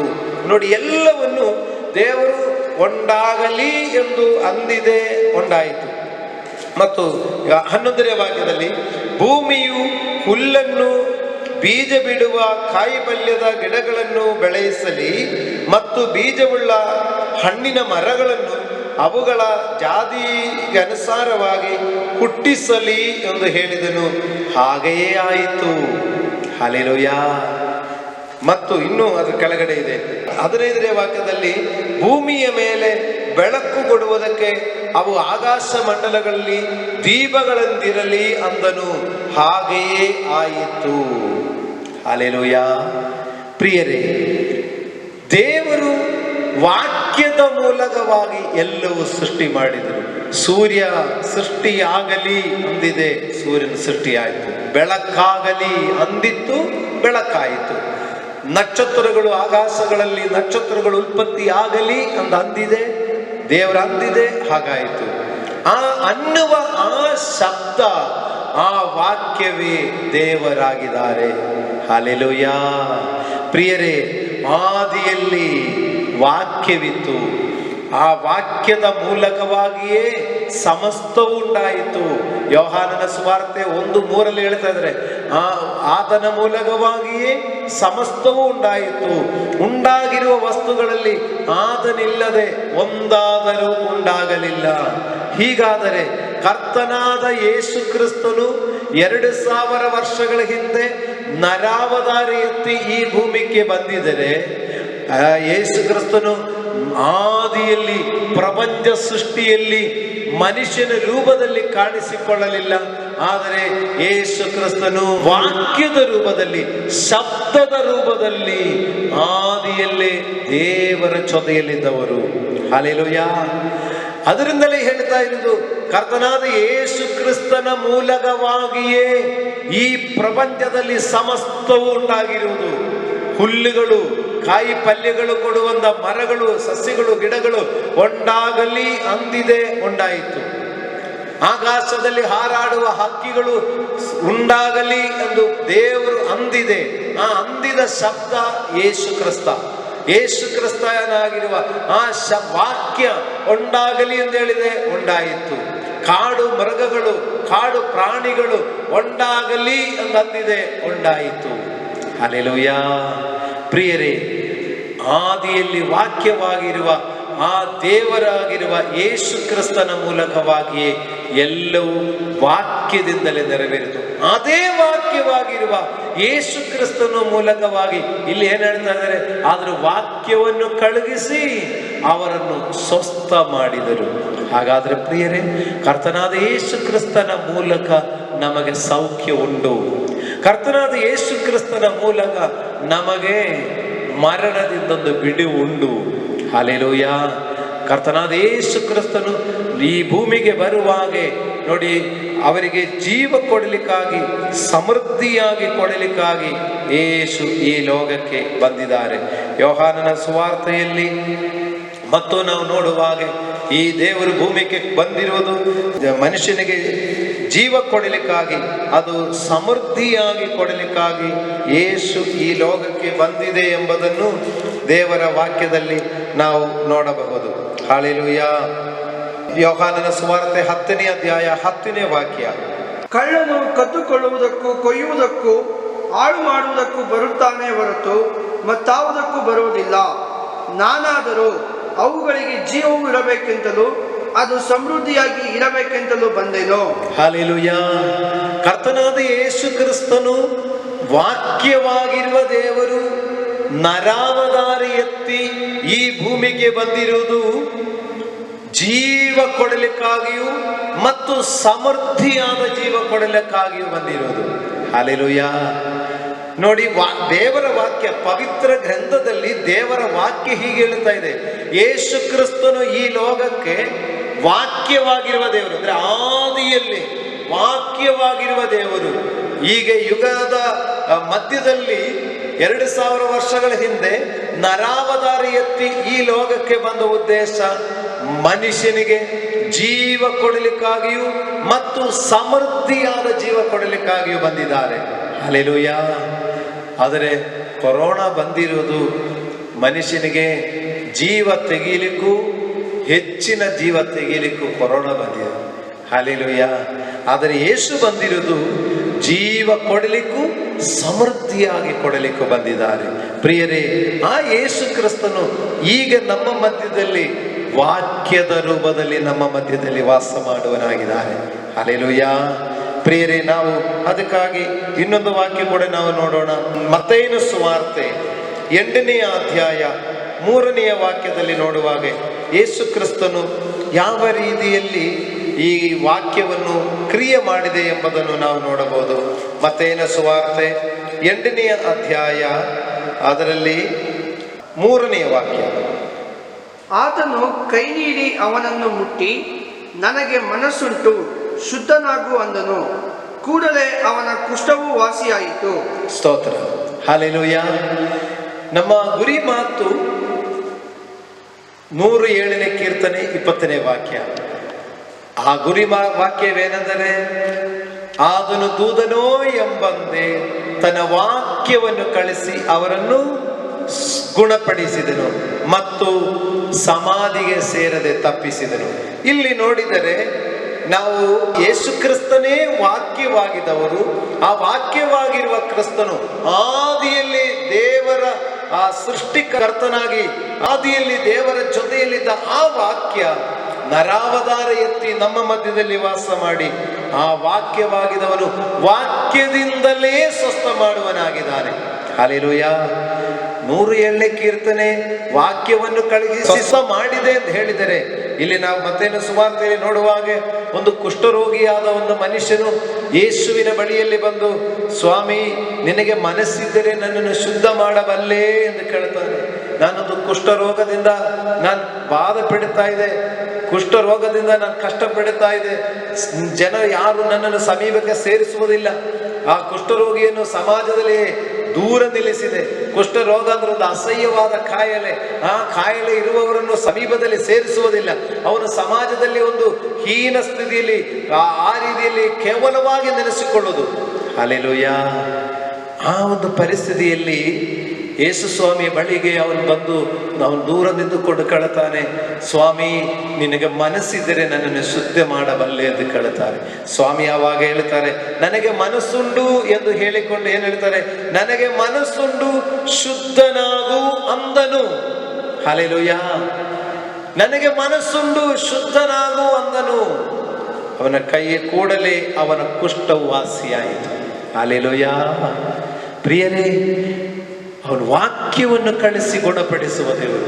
ಯೇಸು ಸ್ವಾಮಿ ಕುಷ್ಠರೋಗಿಯ ಬಳಿಯಲ್ಲಿ ಬಂದು ಅವನು ಸೃಷ್ಟಿಕರ್ತನಾದ ದೇವರಾಗಿದ್ದರಿಂದ ನನಗೆ ಮನಸ್ಸುಂಡು ನೀ ಶುದ್ಧನಾಗು ಅಂತ ಹೇಳುವಾಗಲೇ ಅವನ ಕುಷ್ಠವಾಸಿಯಾಯಿತು. ಹಲ್ಲೆಲೂಯಾ. ಆಕಾಶ ಬೇರೆ ಸೃಷ್ಟಿ ಆಗಲಿ ಎಂದು ಆಳುವಾಗ ಆಕಾಶ ಸೃಷ್ಟಿಯಾಯಿತು. ಭೂಮಂಡಲವನ್ನು ಸೃಷ್ಟಿ ಆಗಲಿ ಎಂದು ಸೃಷ್ಟಿಯಾಯಿತು. ಬೆಳಕಾಗಲಿ ಎಂದು ಬೆಳಕಾಯಿತು. ಸಸ್ಯಗಳು ಸೃಷ್ಟಿ ಆಗಲಿ ಎಂದು ಅಂದಿದೆ, ಸಸ್ಯಗಳು ಸೃಷ್ಟಿಯಾಯಿತು. ಮತ್ತು ಕಾಡು ಪ್ರಾಣಿಗಳು ಉಂಡಾಗಲಿ ಎಂದಿತ್ತು, ಉಂಡಾಯಿತು. ಹಾಗೆ ಉಂಡಾಗಲಿ, ಸೃಷ್ಟಿಯಾಗಲಿ, ಹಾಗೆ ಆಗಲಿ ಎಂದು ಅನ್ನುವಾಗೆ ಹಾಗೆ ಮಾತಿನಿಂದಲೇ ವಾಕ್ಯದಿಂದಲೇ ಸೃಷ್ಟಿ ಮಾಡಿದ ದೇವರು, ಆ ವಾಕ್ಯವಾಗಿರುವ ದೇವರು ಈಗ ಕುಷ್ಠರೋಗಿಯನ್ನು ನೋಡಿ ನೀ ಶುದ್ಧನಾಗು ಎಂದು ಹೇಳಿದೆ. ಅವನು ಶುದ್ಧನಾಗಿದೆ. ಹಲ್ಲೆಲೂಯಾ. ಈಗಿನ ಕಾಲದಲ್ಲಿ ಕುಷ್ಠರೋಗಕ್ಕಿಂತ ಕಷ್ಟವಾಗಿದೆ. ಈಗ ಕೊರೋನಾ ವೈರಸ್ನಿಂದ ಕೊರೋನಾ ಬಂದಿದೆ ಅಂತ ಹೇಳಿದರೇನೆ ಜನ ಅಲ್ಲಿ ಸಮೀಪಕ್ಕೆ ಸೇರಿಸಲ್ಲ ಅಂತ ಮಾತ್ರ ಅಲ್ಲ, ಮುಟ್ಟಿದ ವಸ್ತುಗಳನ್ನು ಮುಟ್ಟಲಿಕ್ಕೆ ಕೂಡ ಮನುಷ್ಯನು ಭಯಪಡುತ್ತಾರೆ. ಹಲ್ಲೆಲೂಯಾ. ಒಂದು ಮನೆಯಲ್ಲಿ ಒಬ್ಬರಿಗೆ ಬಂದರೆ ಮನೆಯಲ್ಲಿ ಇರುವವರು ಕೂಡ ದೂರ ಹೋಗ್ಬಿಡ್ತಾರೆ. ಅಯ್ಯೋ ಅಲ್ಲಿ ಕೊರೋನಾ ಬಂದಿದೆ ಅಂತ ಹೇಳ್ಕೊಂಡು. ಹಲ್ಲೆಲೂಯಾ. ಆದರೆ ಆಗಿನ ಕಾಲದಲ್ಲಿ ಕುಷ್ಠರೋಗಿಯನ್ನು ನೋಡಿಕೊಂಡು ಸಮಾಜ ಆ ರೀತಿಯಾಗಿ ತುಂಬ ಅವರನ್ನೊಂದು ಕೆಟ್ಟ ಕಾಯಿಲೆ ಎಂದ ರೀತಿಯಲ್ಲಿ ಲೆಕ್ಕ ಮಾಡುವಾಗ ಯೇಸು ಅವನನ್ನು ಮುಟ್ಟಿ, ಅವನ ಕೈಯನ್ನು ನೀಡಿ ಅವನನ್ನು ಮುಟ್ಟಿ ಯೇಸು ಒಂದು ಮಾತು ಹೇಳಿದೆ, ನೀ ಶುದ್ಧನಾಗು, ಸ್ವಸ್ಥನಾದರು. ಹಲ್ಲೆಲೂಯಾ. ಪ್ರಿಯರೇ, ಕರ್ತನಾದ ಯೇಸು ಕ್ರಿಸ್ತನು ಮಾತಿನಿಂದಲೇ ವಾಕ್ಯವನ್ನು ಕಳಿಸಿ ಸ್ವಸ್ಥ ಮಾಡುವ ದೇವರು. ಹಲ್ಲೆಲೂಯಾ. ಮತ್ತು ಇನ್ನೊಂದು ವಾಕ್ಯ ಕೊಡೋದ್ರೆ ಕೆಳಗಡೆ ನೋಡಿದ್ರೆ 5ನೇ ವಾಕ್ಯದಲ್ಲಿ ಆತನು ಕಪೆರ್ನಹೂಮಿಗೆ ಬಂದಾಗ ದಂಡಿನ ಶತಾಧಿಪತಿಯು ಅವನ ಬಳಿಗೆ ಬಂದು, ಪ್ರಭುವೇ, ನನ್ನ ಆಳು ಪಾರ್ಶ್ವವಾಯುವಿನಿಂದ ಬಹಳ ಕಷ್ಟಪಡುತ್ತಾ ಮನೆಯಲ್ಲಿ ಬಿದ್ದಿದ್ದಾನೆ ಎಂದು ಕೇಳಿಕೊಂಡನು. ಆತನು ಅವನಿಗೆ, ನಾನು ಬಂದು ಅವನನ್ನು ವಾಸಿ ಮಾಡುತ್ತೇನೆ ಎಂದು ಹೇಳುವುದಕ್ಕೆ ಆ ಶತಾಧಿಪತಿ, ಪ್ರಭುವೇ, ನೀನು ನನ್ನ ಮನೆಗೆ ಬರುವುದಕ್ಕಷ್ಟು ಯೋಗ್ಯತೆ ನನಗಿಲ್ಲ. ನೀನು ಒಂದು ಮಾತು ಹೇಳಿದರೆ ಸಾಕು, ನನ್ನ ಆಳಿಗೆ ಗುಣವಾಗುವುದು ಎಂದು ಹೇಳಿದರು. ಹಲ್ಲೆಲೂಯಾ. ನೋಡಿ ಪ್ರಿಯರೇ, ಯೇಸು ಸ್ವಾಮಿ 3ನೇ ವಾಕ್ಯದಲ್ಲಿ ಕುಷ್ಠರೋಗಿಯನ್ನು ನೀ ಶುದ್ಧನಾಗು ಎಂದು ಹೇಳುವಾಗ ಅವನು ಶುದ್ಧನಾಗಿದೆ. ವಾಕ್ಯದಿಂದಲೇ ಅವನು ಶುದ್ಧನಾಯಿತು. ವಾಕ್ಯವೆಂಬ ಯೇಸುವಿನಿಂದಲೇ ಶುದ್ಧನಾಯಿತು. ಅದನ್ನು ಕೇಳಿಸಿಕೊಂಡ ಒಬ್ಬ ಶತಾಧಿಪತಿ ಹೇಳ್ತಾನೆ, ಸ್ವಾಮಿ, ನೀವೊಂದು ಮಾತು ಹೇಳುವಾಗ ಒಂದು ಕುಷ್ಠರೋಗಿ ವಾಸಿಯಾಯಿತು. ಹಾಗಾದರೆ ನನ್ನ ಆಳೊಬ್ಬನು ಸಿಪಾಯಿ ಕಾಯಲ್ಲಿ ಒಬ್ಬನು ಪಾರ್ಶ್ವವಾಯುದಿಂದ ನರಳುತ್ತಾ ಇದ್ದಾನೆ, ಸರಿ ನನ್ನ ಆಳನ್ನು ಸ್ವಸ್ಥ ಮಾಡು.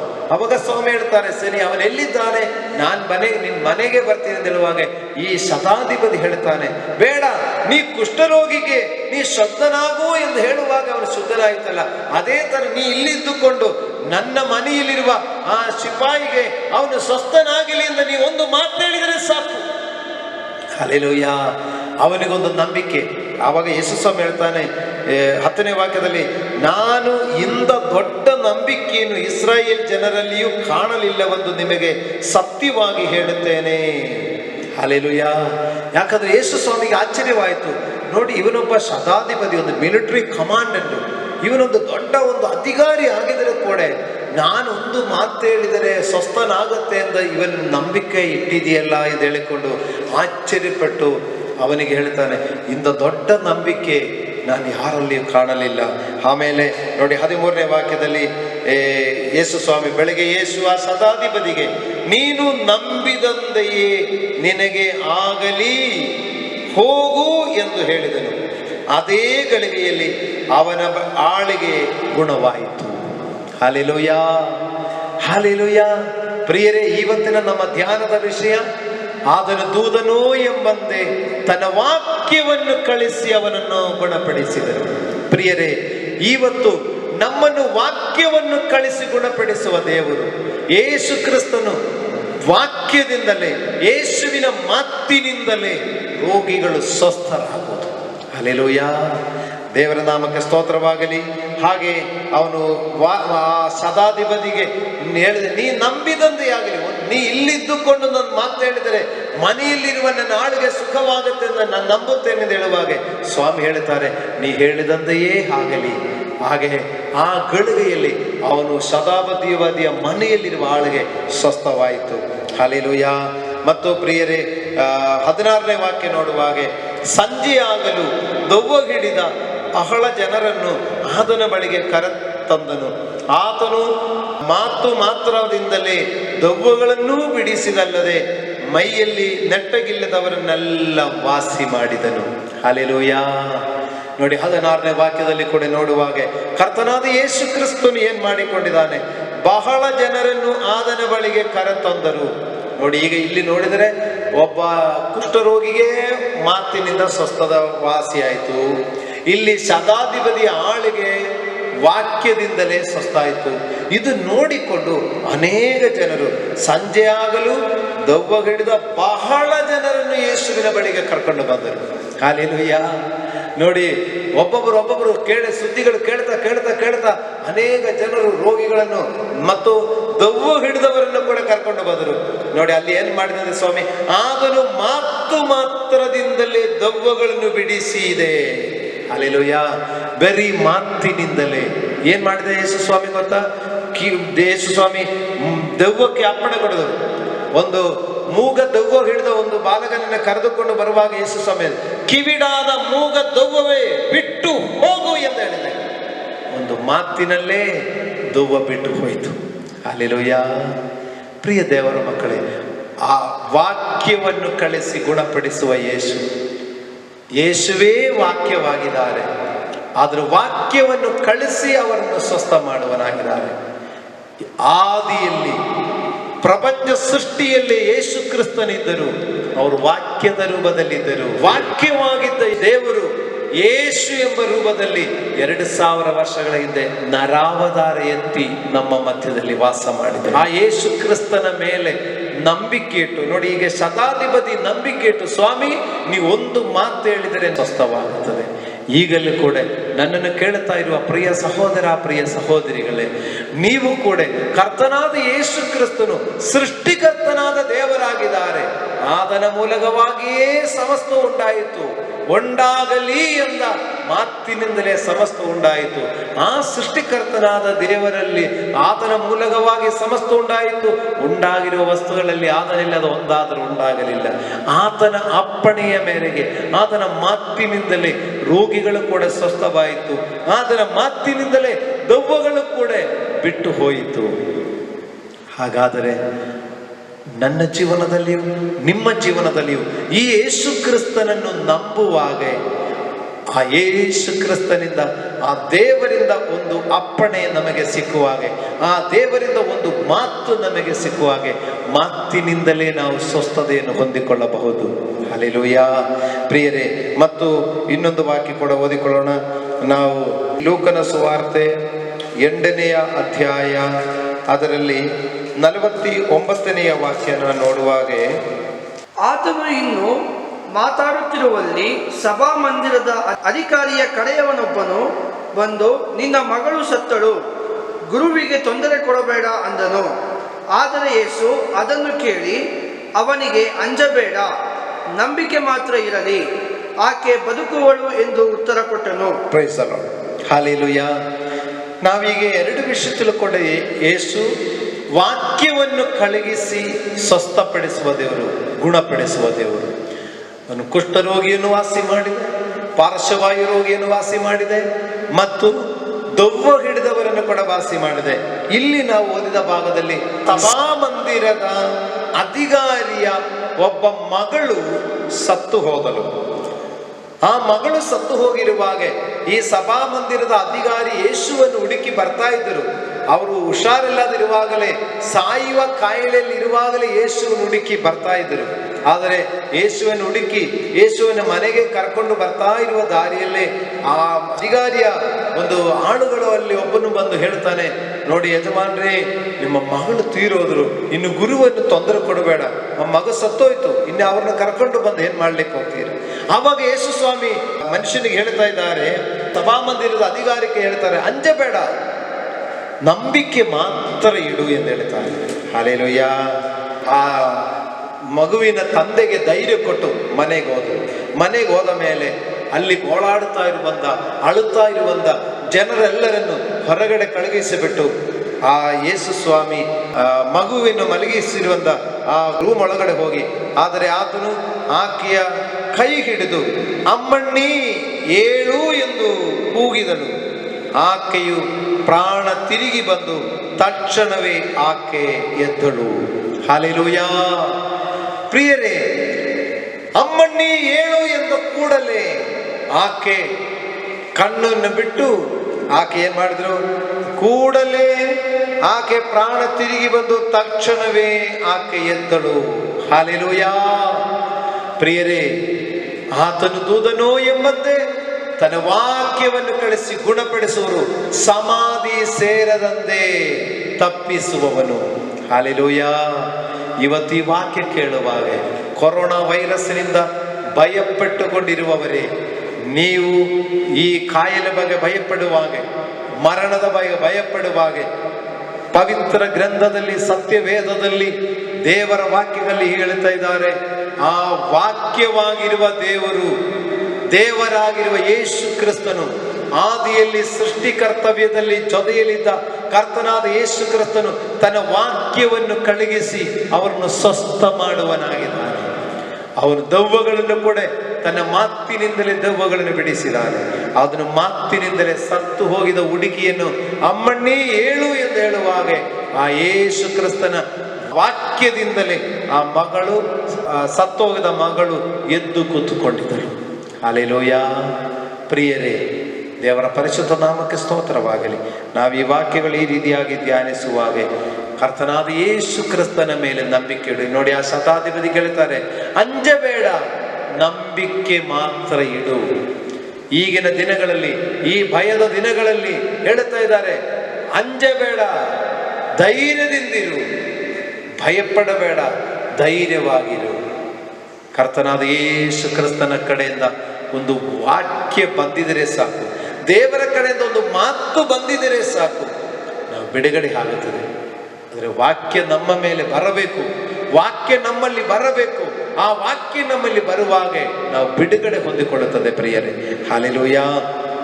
ಮತ್ತು ಅದೇ ರೀತಿಯಾಗಿ ಇನ್ನೊಂದು ವಾಕ್ಯ ಕೂಡ ನಾವು ಓದಿಕೊಳ್ಳೋಣ. ಯೋಹಾನನ ಸುವಾರ್ತೆ 15ನೇ ಅಧ್ಯಾಯ, ಅದರಲ್ಲಿ 7ನೇ ವಾಕ್ಯ. ಈ ವಾಕ್ಯ, ಆವಾಗ ಯೇಸು ಸ್ವಾಮಿ ಈ ಭೂಮಿಯಲ್ಲಿರುವಾಗ ವಾಕ್ಯದ ಮೂಲಕವಾಗಿ ರೋಗಿಗಳನ್ನು ಸ್ವಸ್ಥ ಮಾಡಿದರು, ದೆವ್ವಗಳನ್ನು ಬಿಡಿಸಿದರು, ಸತ್ತವರನ್ನು ಬದುಕಿಸಿದರು. ಆದರೆ ಈಗ ನಮಗದು ಹೇಗೆ ಪ್ರಯೋಜನ ಆಗುತ್ತದೆ ನೋಡೋಣ. ಯೋಹಾನನ ಸುವಾರ್ತೆ 15ನೇ ಅಧ್ಯಾಯ 7ನೇ ವಾಕ್ಯ.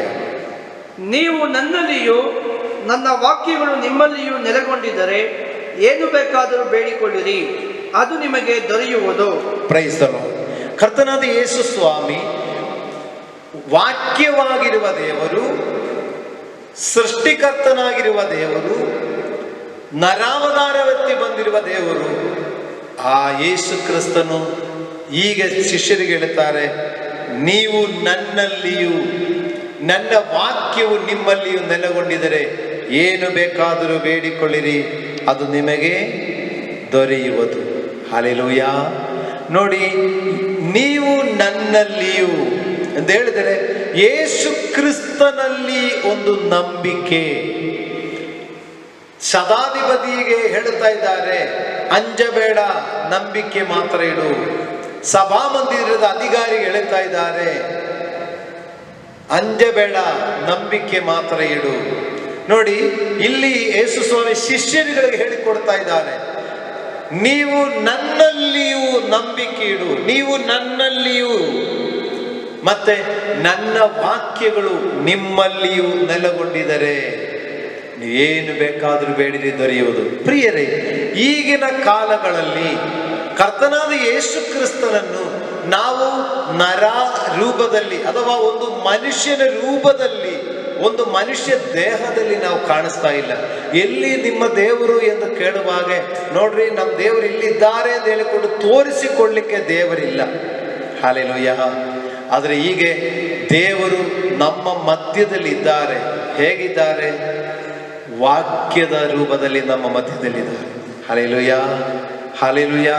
ಅದಕ್ಕಾಗಿ ಕರ್ತನಾದ ಯೇಸು ಸ್ವಾಮಿ ಒಂದು ಮಾತು ಹೇಳಿದರು, ನೀವು ಎಲ್ಲಿ 2-3 ನನ್ನ ಹೆಸರಿನಲ್ಲಿ ಕೂಡಿ ಬರುತ್ತೀರೋ ಅವರ ಮಧ್ಯದಲ್ಲಿ ನಾನಿರುತ್ತೇನೆ. ಹಲ್ಲೆಲೂಯಾ. ನನ್ನ ಹೆಸರಿನಲ್ಲಿ ಎಂದು ಹೇಳ್ತಾರೆ.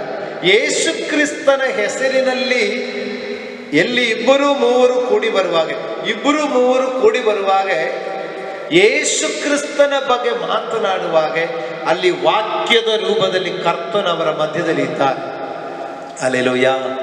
ಹೀಗೆ ನಾನು ಯೇಸು ಕ್ರಿಸ್ತನ ಬಗ್ಗೆ ಮಾತಾಡ್ತಾ ಇರೋದು, ನೀವು ಯೇಸು ಕ್ರಿಸ್ತನ ಬಗ್ಗೆ ಕೇಳಿಸಿಕೊಳ್ತಾ ಇರೋದು. ಹೀಗೆ ವಾಕ್ಯದ ರೂಪದಲ್ಲಿ ನಾನು ಯೇಸುವನ್ನು ನಿಮಗೆ ಪರಿಚಯ ಮಾಡುವಾಗ, ವಾಕ್ಯದ ರೂಪದಲ್ಲಿ ನೀವು ಯೇಸು ಕ್ರಿಸ್ತನ ಪರಿಚಯ ಮಾಡಿಕೊಳ್ಳುತ್ತಾ ಇರುವಾಗ ಅಲ್ಲಿ ಅದ್ಭುತಗಳು ನಡೆಯುತ್ತದೆ. ಪ್ರಿಯರೇ, ಹಲ್ಲೆಲೂಯಾ. ನೀವಿರುವುದು ಮನೆಗಳಲ್ಲಿ.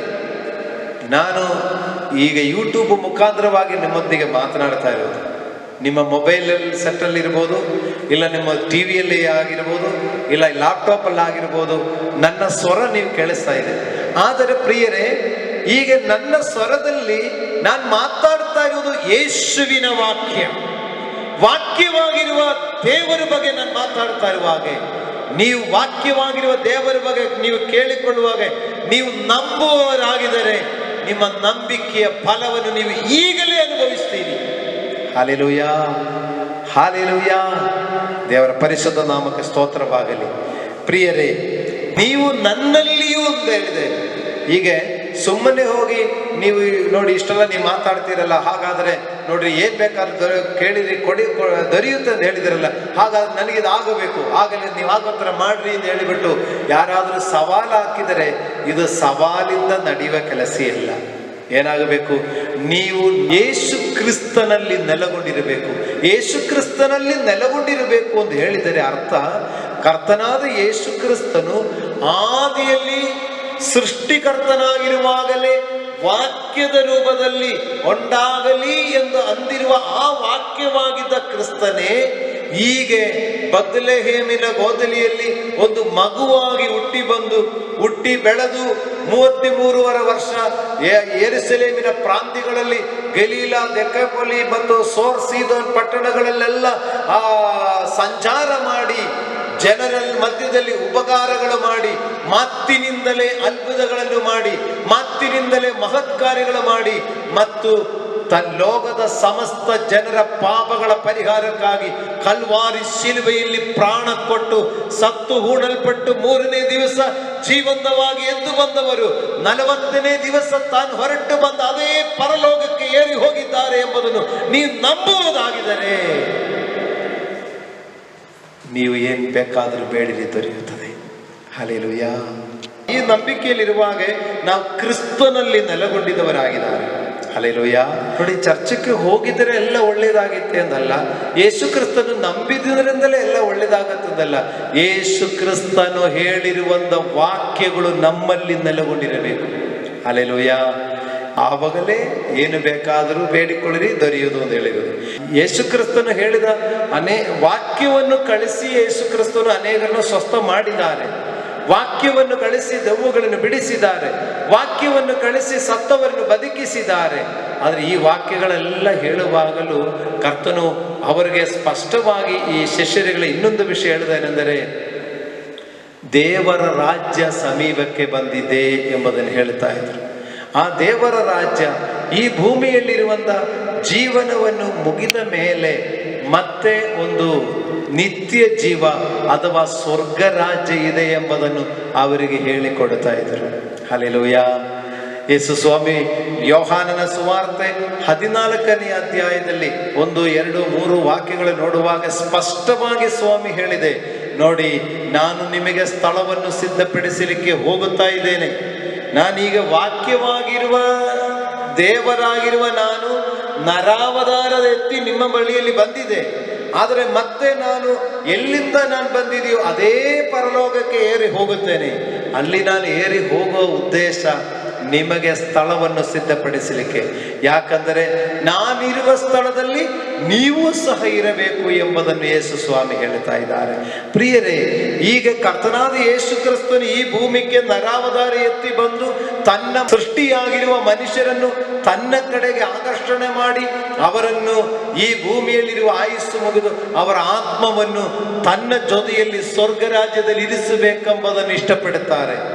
ಈ ವಾಕ್ಯ ನಿಮ್ಮ ಒಳಗಡೆ ನೆಲೆಗೊಂಡಿರಬೇಕು ಎಂದು ದೇವರು ಹೇಳ್ತಾ ಇದ್ದಾರೆ. ಹಲ್ಲೆಲೂಯಾ. ನೀವು ನನ್ನಲ್ಲಿ ನಂಬಿಕೆ ಇಡು, ನನ್ನಲ್ಲಿ ನೆಲೆಗೊಂಡಿರು. ಅದು ಮಾತ್ರ ಸಾಲದು, ನನ್ನ ವಾಕ್ಯಗಳು ನಿಮ್ಮಲ್ಲಿಯೂ ನೆಲೆಗೊಂಡಿರು. ಯೇಸುವಿನ ವಾಕ್ಯ ನೋಡಿ, ನಿತ್ಯ ಜೀವ ಬಗ್ಗೆ ಇರುವಂತ ವಾಕ್ಯ. ಹಲ್ಲೆಲೂಯಾ. ಲೂಕನ ಸುವಾರ್ತೆ 9ನೇ ಅಧ್ಯಾಯ 1, 2, 3 ವಾಕ್ಯಗಳಲ್ಲಿ ಕರ್ತನಾದ ಯೇಸು ಸ್ವಾಮಿ ಹೇಳ್ತಾರೆ, ನೋಡಿ, ನೀವು ಹೊರಟು ಹೋಗುವಾಗ ರೋಗಿಗಳನ್ನು ಸ್ವಸ್ಥ ಮಾಡಿರಿ, ದೆವ್ವಗಳನ್ನು ಬಿಡಿಸಿರಿ, ಆದರೆ ಅದರ ಜೊತೆಯಲ್ಲಿ ಪರಲೋಕ ರಾಜ್ಯವು ಸಮೀಪವಾಯಿತು ಎಂದು ಸಾರಿ ಹೇಳಿರಿ. ಹಲ್ಲೆಲೂಯಾ. ವಾಕ್ಯದಿಂದಲೇ ರೋಗಿಗಳನ್ನು ಸ್ವಸ್ಥ ಮಾಡು, ವಾಕ್ಯದಿಂದಲೇ ದೆವ್ವಗಳನ್ನು ಬಿಡಿಸು. ಅದೇ ತರ ಪರಲೋಕ ರಾಜ್ಯ ಇದೆ ಎಂಬ ವಾಕ್ಯವನ್ನು ಕೂಡ ನೀವು ಸಾರಿ ಹೇಳಿಕೊಂಡು ಬರ್ತಾ ಇರುವೆ ಎಂದು ಹೇಳಿದ್ದಾರೆ. ಪ್ರಿಯರೇ, ನನ್ನ ಜೀವನದಲ್ಲಿಯೂ ನಿಮ್ಮ ಜೀವನದಲ್ಲಿಯೂ ಕರ್ತನು ವಾಕ್ಯವನ್ನು ಕಳುಹಿಸಿ ನಮ್ಮನ್ನು ಗುಣಪಡಿಸುವ ದೇವರಾಗಿದ್ದಾರೆ. ಅವರು ಸಮಾಧಿಗೆ ಸೇರದಂತೆ ನಮ್ಮನ್ನು ತಪ್ಪಿಸುವುದಾದ್ರೆ ಅಗಾಲ ಮರಣದಿಂದ ದೇವರು ನಮ್ಮನ್ನು ತಪ್ಪಿಸುವನಾಗಿದ್ದಾರೆ. ಆದರೆ ಅದಕ್ಕಾಗಿ ನಾವೇನು ಮಾಡಬೇಕು? ವಾಕ್ಯವಾಗಿರುವ ದೇವರನ್ನು, ನರಾವತಾರ ಎತ್ತಿ ಬಂದಿರುವ ದೇವರಾಗಿರುವ ಯೇಸು ಕ್ರಿಸ್ತನನ್ನು ನಾವು ಸತ್ಯ ದೇವರು ಎಂಬುದನ್ನು ಅಂಗೀಕರಿಸಿ, ಆ ದೇವರು ನನ್ನ ಪಾಪಗಳ ಪರಿಹಾರಕ್ಕಾಗಿಯೇ ಶಿಲುಬೆಯಲ್ಲಿ ಬಲಿಯಾಗಿ ಅರ್ಪಣೆ ಮಾಡಿದೆಂದನ್ನೋದನ್ನು ಒಪ್ಪಿಕೊಂಡು, ಆ ಯೇಸು ಕ್ರಿಸ್ತನ ಶಿಲುಬೆಯ ಮರಣದ ಮೂಲಕವಾಗಿ ನನ್ನ ಪಾಪಗಳಿಗೆ ಪರಿಹಾರ ಆಯಿತು ಎಂಬುದನ್ನು ನೀವು ಒಪ್ಪಿಕೊಂಡು ನಿಮ್ಮ ಪಾಪಗಳನ್ನು ಕ್ರಿಸ್ತ ಯೇಸುವಿನಲ್ಲಿ ಒಪ್ಪಿ ಅರಿಕೆ ಮಾಡಿ ಮತ್ತೆ ಪಾಪ ಮಾಡದಂತೆ ದೇವರ ಮಗನು ಮಗಳು ಆಗಿ ಕ್ರಿಸ್ತನ ಜೊತೆಯಲ್ಲಿ ನೀವು ಜೀವಿಸುವ ಹಾಗೆ, ಹಲ್ಲೆಲೂಯಾ, ನೀ ಕ್ರಿಸ್ತನಲ್ಲಿ ನೆಲೆಗೊಂಡಿವರಾಗಿರ್ತಾರೆ. ಹೀಗೆ ಕ್ರಿಸ್ತನಲ್ಲಿ ನೆಲೆಗೊಂಡು ಈ ನಿತ್ಯ ಜೀವ ಬಗ್ಗೆ, ಸ್ವರ್ಗ ರಾಜ್ಯ ಬಗ್ಗೆ ಹೇಳಿರುವಂಥ ಆ ವಾಕ್ಯಗಳನ್ನು ನೀವು ನಿಮ್ಮ ಒಳಗಡೆ ಇಟ್ಟುಕೊಂಡಿರುವಾಗ ಏನು ಬೇಕಾದರೂ ಬೇಡಿಕೊಳ್ಳಿರಿ, ನಿಮಗೆ ದೊರೆಯುವುದು ಎಂದು ಹೇಳಿರೋದು. ಹಲ್ಲೆಲೂಯಾ. ಎಷ್ಟೋ ಜನ ಹೇಳಿರೋದನ್ನು ನಾನು ಕೇಳಿಸ್ಕೊಂಡಿದ್ದೇನೆಂದರೆ, ನೋಡಿ, ಅವರೆಲ್ಲ ಚರ್ಚಕ್ಕೆ ಹೋಗಿ ಒಳ್ಳೇದಾಗಿದೆ ಅಂತ ಹೇಳ್ತಾರೆ, ನಾನು ಹೋಗಿ ನೋಡಿದೆಯಪ್ಪ, ನನಗೇನು ಒಳ್ಳೇದಾಗಿಲ್ಲ. ಎಷ್ಟೋ ಜನ ಹಂಗೆ ಹೇಳ್ತಾರೆ. ಎಷ್ಟೋ ಜನ ಏನು ಹೇಳ್ತಾರೆ, ನಾನು ಸುಮಾರು ಕಾಲೆಲ್ಲ ಹೋಗಿ ನೋಡಿದೆ, ಆಮೇಲೆಲ್ಲ ನಾನು ಬಿಟ್ಬಿಟ್ಟೆಲ್ಲ. ಹಲ್ಲೆಲೂಯಾ. ಯಾಕಂದರೆ ಕ್ರಿಸ್ತನಲ್ಲಿ ನೆಲೆಗೊಂಡಿದೆ. ಅಂದರೆ ಯೇಸು ಕ್ರಿಸ್ತನು ನಿಜ ದೇವರು, ಅವರ ಸತ್ಯ ದೇವರು, ಅವರು ಕಾಪಾಡ್ತಾರೆ, ಅವರು ಕಷ್ಟ ತೀರಿಸ್ತಾರೆ, ಅವರು ಕೇಳೋದೆಲ್ಲ ಕೊಡ್ತಾರೆ ಅಂತೆಲ್ಲ ಅದೆಲ್ಲ ಸರಿ ಅಂತ ಒಪ್ಕೊಂಡಿದ್ದರು. ಆದರೆ ಕ್ರಿಸ್ತನು ಹೇಳಿರುವ ವಾಕ್ಯ, ಆ ನಿತ್ಯ ಜೀವ ಬಗ್ಗೆ ಇರುವಂಥ ವಾಕ್ಯ, ಅದು ಒಳಗಡೆ ನೆಲೆಗೊಂಡಿದೆ. ಇಲ್ಲಿ ಹೇಳಿದೆಯಲ್ಲ, ನನ್ನ ವಾಕ್ಯ ನಿಮ್ಮ ಒಳಗಡೆ ಇರಬೇಕು. ಶಾಸ್ತ್ರಿಗಳಲ್ಲಿ, ಪರಿಸೇಯರಲ್ಲಿ ಅನೇಕರು ಈ ವಾಕ್ಯ ಕೇಳುವಾಗ, ನೀನು ಹೇಳೋದು ಕಠಿಣ ಮಾತು, ಈ ವಾಕ್ಯ ನಿಮ್ಮನ್ನು, ನೀವು ಹೇಳೋ ವಾಕ್ಯ ನಮಗೆ ಅದನ್ನು ಅನುಸರಿಸಲಿಕ್ಕೆ ಆಗುವುದಿಲ್ಲ ಅಂತ ಹೇಳಿಕೊಂಡು ಅನೇಕರು ಯೇಸು ಕ್ರಿಸ್ತನ ಕಡೆಯಿಂದ ಹಿಂಜರಿದು ಹೋದರು. ಹಲ್ಲೆಲೂಯಾ. ವಾಕ್ಯದಿಂದಲೇ ರೋಗಿಗಳನ್ನು ಸ್ವಸ್ಥ ಮಾಡೋದು ಕೇಳುವಾಗ ಅನೇಕರು ಜೊತೆ ಸೇರಿದರು. ವಾಕ್ಯದಿಂದಲೇ ದೆವ್ವಗಳನ್ನು ಬಿಡಿಸುವುದು ನೋಡುವಾಗ ಅನೇಕರು ಯೇಸುವನ್ನು ಹಿಂಬಾಲಿಸಿಕೊಂಡು ಬಂದರು. ಆ ವಾಕ್ಯದಿಂದಲೇ ಅನೇಕ ಮಹತ್ಕಾರ್ಯಗಳು ಮಾಡುವುದನ್ನು ನೋಡಿಕೊಂಡು ಅನೇಕರು ಯೇಸುವಿನ ಹಿಂದೆ ಬಂದಿದ್ದರು. ಆದರೆ ಆ ಯೇಸುವಿನಲ್ಲಿ ನೆಲೆಗೊಂಡಿರುವ ಅವರಿಗೆ ನನ್ನ ವಾಕ್ಯ ನಿಮ್ಮ ಒಳಗಡೆ ಇರಬೇಕು ಅಂತ ಹೇಳುವಾಗ, ನಾನು ಹೇಳಿದ ವಾಕ್ಯ ಪ್ರಕಾರ ನೀವು ನಡ್ಕೊಳ್ಳಬೇಕು ಅಂತ ಹೇಳುವಾಗ ಅನೇಕರು ಹಿಂಜರಿದು ಹೋದರು. ಹಲ್ಲೆಲೂಯಾ. ಇವತ್ತು ಈ ವಾಕ್ಯವನ್ನು ಕೇಳುವ ಪ್ರಿಯ ಸಹೋದರರೇ, ಈ ವಾಕ್ಯಗಳ ಪ್ರಿಯ ಸಹೋದರಿಯವರೇ, ನೋಡಿ, ಕ್ರಿಸ್ತನಲ್ಲಿ ನೀವು ನೆಲೆಗೊಂಡಿರು ಮತ್ತು ಕ್ರಿಸ್ತನ ವಾಕ್ಯ ನಿಮ್ಮಲ್ಲಿ ನೆಲೆಗೊಂಡಿರು. ಆವಾಗ ನಮ್ಮ ಜೀವನಗಳಲ್ಲಿ ಅದ್ಭುತಗಳೇ ನಡೆಯುತ್ತದೆ, ನಮ್ಮ ಜೀವನಗಳಲ್ಲಿ ಮಹತ್ ಕಾರ್ಯಗಳು ನಡೆಯುತ್ತದೆ. ಪ್ರಿಯರೇ, ಈ ವಾಕ್ಯ ಸತ್ಯ ಎಂಬುದಕ್ಕಾಗಿ ನೋಡಿ, ಒಂದು ವಾಕ್ಯ, 2 ಉದಾಹರಣೆ ಕೂಡ ನಾನು ನಿಮಗೆ ಹೇಳ್ತೇನೆ. ಅಪೊಸ್ತಲರ ಕೃತ್ಯಗಳ ಪುಸ್ತಕ 3ನೇ ಅಧ್ಯಾಯ 1ನೇ ವಾಕ್ಯ ನೋಡೋಣ. ಒಂದಾನೊಂದು ದಿವಸ ಪೇತ್ರ ಯೋಹಾನರು ಮಧ್ಯಾಹ್ನದ ಮೇಲೆ 3 ಗಂಟೆಗೆ ನಡೆಯತಕ್ಕ ಪ್ರಾರ್ಥನೆಗಾಗಿ ದೇವಾಲಯಕ್ಕೆ ಹೋಗುತ್ತಿರಲು ಹುಟ್ಟು ಕುಂಡನಾಗಿದ್ದ ಒಬ್ಬ ಮನುಷ್ಯನನ್ನು ಯಾರೋ ಹೊತ್ತುಕೊಂಡು ಬಂದರು. ಮತ್ತು 6ನೇ ವಾಕ್ಯ, ಆಗ ಪೇತ್ರನು, ಬೆಳ್ಳಿ ಬಂಗಾರದೊಂದು ನನಗಿಲ್ಲ, ನನ್ನಲ್ಲಿರುವುದನ್ನು ನಿನಗೆ ಕೊಡುತ್ತೇನೆ. ನಜರೇತಿನ ಯೇಸು ಕ್ರಿಸ್ತನ ಹೆಸರಿನಲ್ಲಿ ಎದ್ದು ನಡೆದಾಡು ಎಂದು ಹೇಳಿ ಅವನನ್ನು ಬಲಗೈ ಹಿಡಿದು ಎತ್ತಿದನು. ಆ ಕ್ಷಣವೇ ಅವನ ಕಾಲುಗಳಿಗೂ ಹರಡುಗಳಿಗೂ ಬಲ ಬಂದು ಅವನು ಹಾರಿ ನಿಂತು ನಡೆದಾಡಿದನು. ಹಲ್ಲೆಲೂಯಾ. ಯೇಸು ಕ್ರಿಸ್ತನು ವಾಕ್ಯದಿಂದಲೇ ರೋಗಿಗಳನ್ನು ಸ್ವಸ್ಥ ಮಾಡಿದರು. ಆ ವಾಕ್ಯ ಶಿಷ್ಯರುಗಳಿಗೆ ಹೇಳಿಕೊಟ್ಟಿದ್ದರು. ಈಗ ಇಲ್ಲಿ ನೋಡಿದ್ರೆ, ಯೇಸುವಿನ ಶಿಷ್ಯನಾಗಿರುವ ಪೇತ್ರನು, ಯೇಸು ಸ್ವಾಮಿ ಭೂಮಿಗೆ ಬಂದು ಅವರು ಸತ್ತು ಹೂಡಲ್ಪಟ್ಟು ಪುನರುದ್ಧಾರ ಹೊಂದಿ ಪರಲೋಕಕ್ಕೆ ಏರಿ ಹೋಗಿದ ಮೇಲೆ ಯೇಸುವಿನ ಶಿಷ್ಯನಾಗಿರುವ ಪೇತ್ರ ಮತ್ತು ಯೋಹಾನನು ದೇವಾಲಯಕ್ಕೆ, ಅವರು 3 ಗಂಟೆಗೆ ನಡೆಯುವ ಪ್ರಾರ್ಥನೆಗಾಗಿ ದೇವಾಲಯಕ್ಕೆ ಹೋಗುತ್ತಾ ಇರುವ ದಾರಿಯಲ್ಲಿ ಹುಟ್ಟು ಕುಂಡನಾಗಿರುವ ಒಬ್ಬ ಮನುಷ್ಯನನ್ನು ಕರೆದುಕೊಂಡು ಬಂದು ಕೊಂಡಿಸಿದ್ದಾರೆ. ಅವನು ಭಿಕ್ಷೆ ಬೇಡುತ್ತಾ ಇದ್ದಾನೆ. ನಮಗೇನಾದರೂ ಕೊಡಿರಿ, ನಿಮ್ಮಿಂದ ಏನಾದರೂ ನಮಗೆ ಭಿಕ್ಷೆ ಕೊಡಿರಿ ಎಂದು ಕೇಳುವಾಗೆ ಪೇತ್ರನು ಹೇಳುತ್ತಾನೆ, ನಮ್ಮನ್ನು ನೋಡು, ಬೆಳ್ಳಿ ಬಂಗಾರವೊಂದು ನಮ್ಮಲ್ಲಿಲ್ಲ, ಆದರೆ ನಮಗಿರುವುದನ್ನು ಕೊಡುತ್ತೇನೆ ಎಂದು ಹೇಳಿಕೊಂಡು ನಜರೇತಿನ ಯೇಸುವಿನ ನಾಮದಲ್ಲಿ ಎದ್ದು ನಡೆದಾಡು ಎಂದು ಹೇಳಿ ಅವನ ಕೈ ಹಿಡಿದರು. ಆ ಕ್ಷಣವೇ ಹುಟ್ಟು ಕುಂಡನಾಗಿರುವ ಮನುಷ್ಯನು ಎದ್ದು ನಡೆದಾಡಿ ಬಿಟ್ಟಿದ್ದರು. Hallelujah, hallelujah. ಪ್ರಿಯರೇ, ಯೇಸು ಕ್ರಿಸ್ತನು ವಾಕ್ಯದಿಂದಲೇ ರೋಗಿಗಳನ್ನು ಸ್ವಸ್ಥ ಮಾಡಿದರು. ಆ ವಾಕ್ಯದಿಂದಲೇ ಯೇಸುವಿನ ಶಿಷ್ಯರು ವಾಕ್ಯದಿಂದಲೇ ರೋಗಿಯನ್ನು ಸ್ವಸ್ಥ ಮಾಡಿದ್ದಾರೆ. Hallelujah, hallelujah. ಇಲ್ಲಿ ಪೇತ್ರನ ಹೇಳುವ ಮಾತು ಸ್ವಲ್ಪ ಗಮನಿಸಬೇಕು. ಪೇತ್ರನ ಏನು ಹೇಳ್ತಾನೆ? ನಜರೇತಿನ ಯೇಸು ಕ್ರಿಸ್ತನ ಹೆಸರಿನಲ್ಲಿ ಎದ್ದು ನಡೆದಾಡು.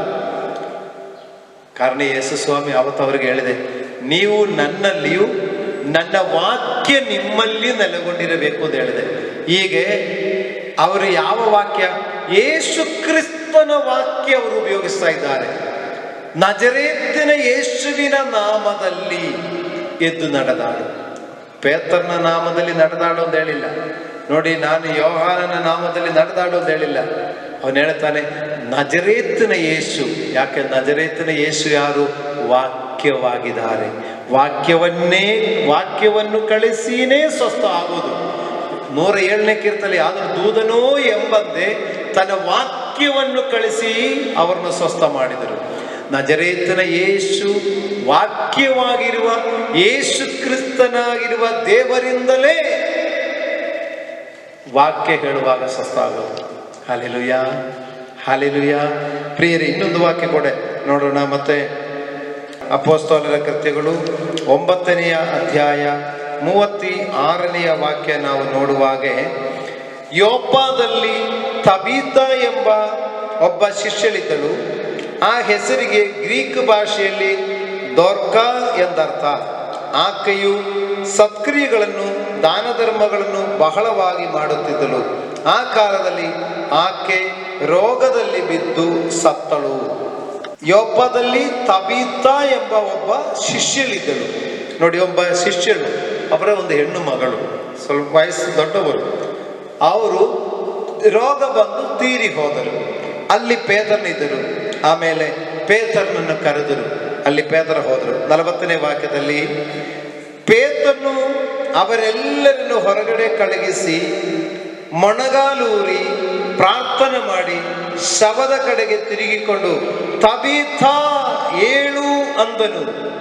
ಆಕೆಯ ಕಣ್ಣು ತೆರೆದು ಪೇತ್ರನನ್ನು ನೋಡಿ ಎದ್ದು ಕೂತುಕೊಂಡಳು. ಹಲ್ಲೆಲೂಯಾ. ನೋಡಿ, ಯೇಸು ಕ್ರಿಸ್ತನು ಸಭಾಮಂದಿರದ ಅಧಿಕಾರಿಯ ಮಗಳು ಸತ್ತು ಹೋಗಿದ ಮಗಳನ್ನು ಅಮ್ಮಣ್ಣಿ ಎದ್ದೇಳು ಎಂದು ಹೇಳಿ ಎಬ್ಬಿಸಿದರು. ವಾಕ್ಯದಿಂದಲೇ ಎಬ್ಬಿಸಿದರು. ಇಲ್ಲಿ ಅದೇ ಯೇಸುವಿನ ಶಿಷ್ಯನಾಗಿರುವ ಪೇತ್ರನು ಕೂಡ ತಬೀತ ಎಂಬ ಮಗಳು ತೀರಿ ಹೋಗಿರುವಾಗ ಯೇಸುವಿನ ಶಿಷ್ಯನಾಗಿರುವ ಪೇತ್ರನು ಅಲ್ಲಿದ್ದುಕೊಂಡು ಆ ಶವದ ಕಡೆಗೆ ನೋಡಿಕೊಂಡು ಆ ಮಗಳ ಹೆಸರು ಹೇಳಿಕೊಂಡು ತಬೀತ ಏಳು ಅಂದನು. ಆ ಕ್ಷಣವೇ ಆ ಮಗಳು ಕಣ್ಣು ತೆರೆದು ಎದ್ದು ಕೂತ್ಕೊಂಡಳು. Hallelujah, hallelujah. ಪ್ರಿಯರೇ, ವಾಕ್ಯವನ್ನು ಕಳುಹಿಸಿ ಸ್ವಸ್ಥ ಮಾಡಿದನು. ವಾಕ್ಯವನ್ನು ಕಳಿಸಿ ಮರಣದ ಸಮಾಧಿ ಸೇರದೆ ತಪ್ಪಿಸಿದನು. ಪ್ರಿಯರೇ, ನಾನು ಮತ್ತು ನೀವು ಈ ವಾಕ್ಯವಾಗಿರುವ ಯೇಸು ಕ್ರಿಸ್ತನನ್ನು ನಮ್ಮ ಒಳಗಡೆ ಇಟ್ಟುಕೊಂಡಿದ್ದರೆ, ಯೋಹಾನ 15:7 ನಾವು ಓದಿದ ಹಾಗೆ ನಮ್ಮ ಜೀವನದಲ್ಲಿಯೂ ಏನು ಬೇಕಾದರೂ ಅದನ್ನು ಬೇಡಿಕೊಳ್ಳಿರಿ, ದೊರೆಯುತ್ತದೆ. ನೋಡಿ, ಆ ವಾಕ್ಯ ಅರ್ಥ ಮಾಡಬೇಕು. ನೀವು ನನ್ನಲ್ಲಿಯೂ ನನ್ನ ವಾಕ್ಯವು ನಿಮ್ಮಲ್ಲಿಯೂ ನೆಲೆಗೊಂಡಿದ್ದರೆ ಏನು ಬೇಕಾದರೂ ಬೇಡಿಕೊಳ್ಳಿರಿ, ದೊರೆಯುತ್ತದೆ.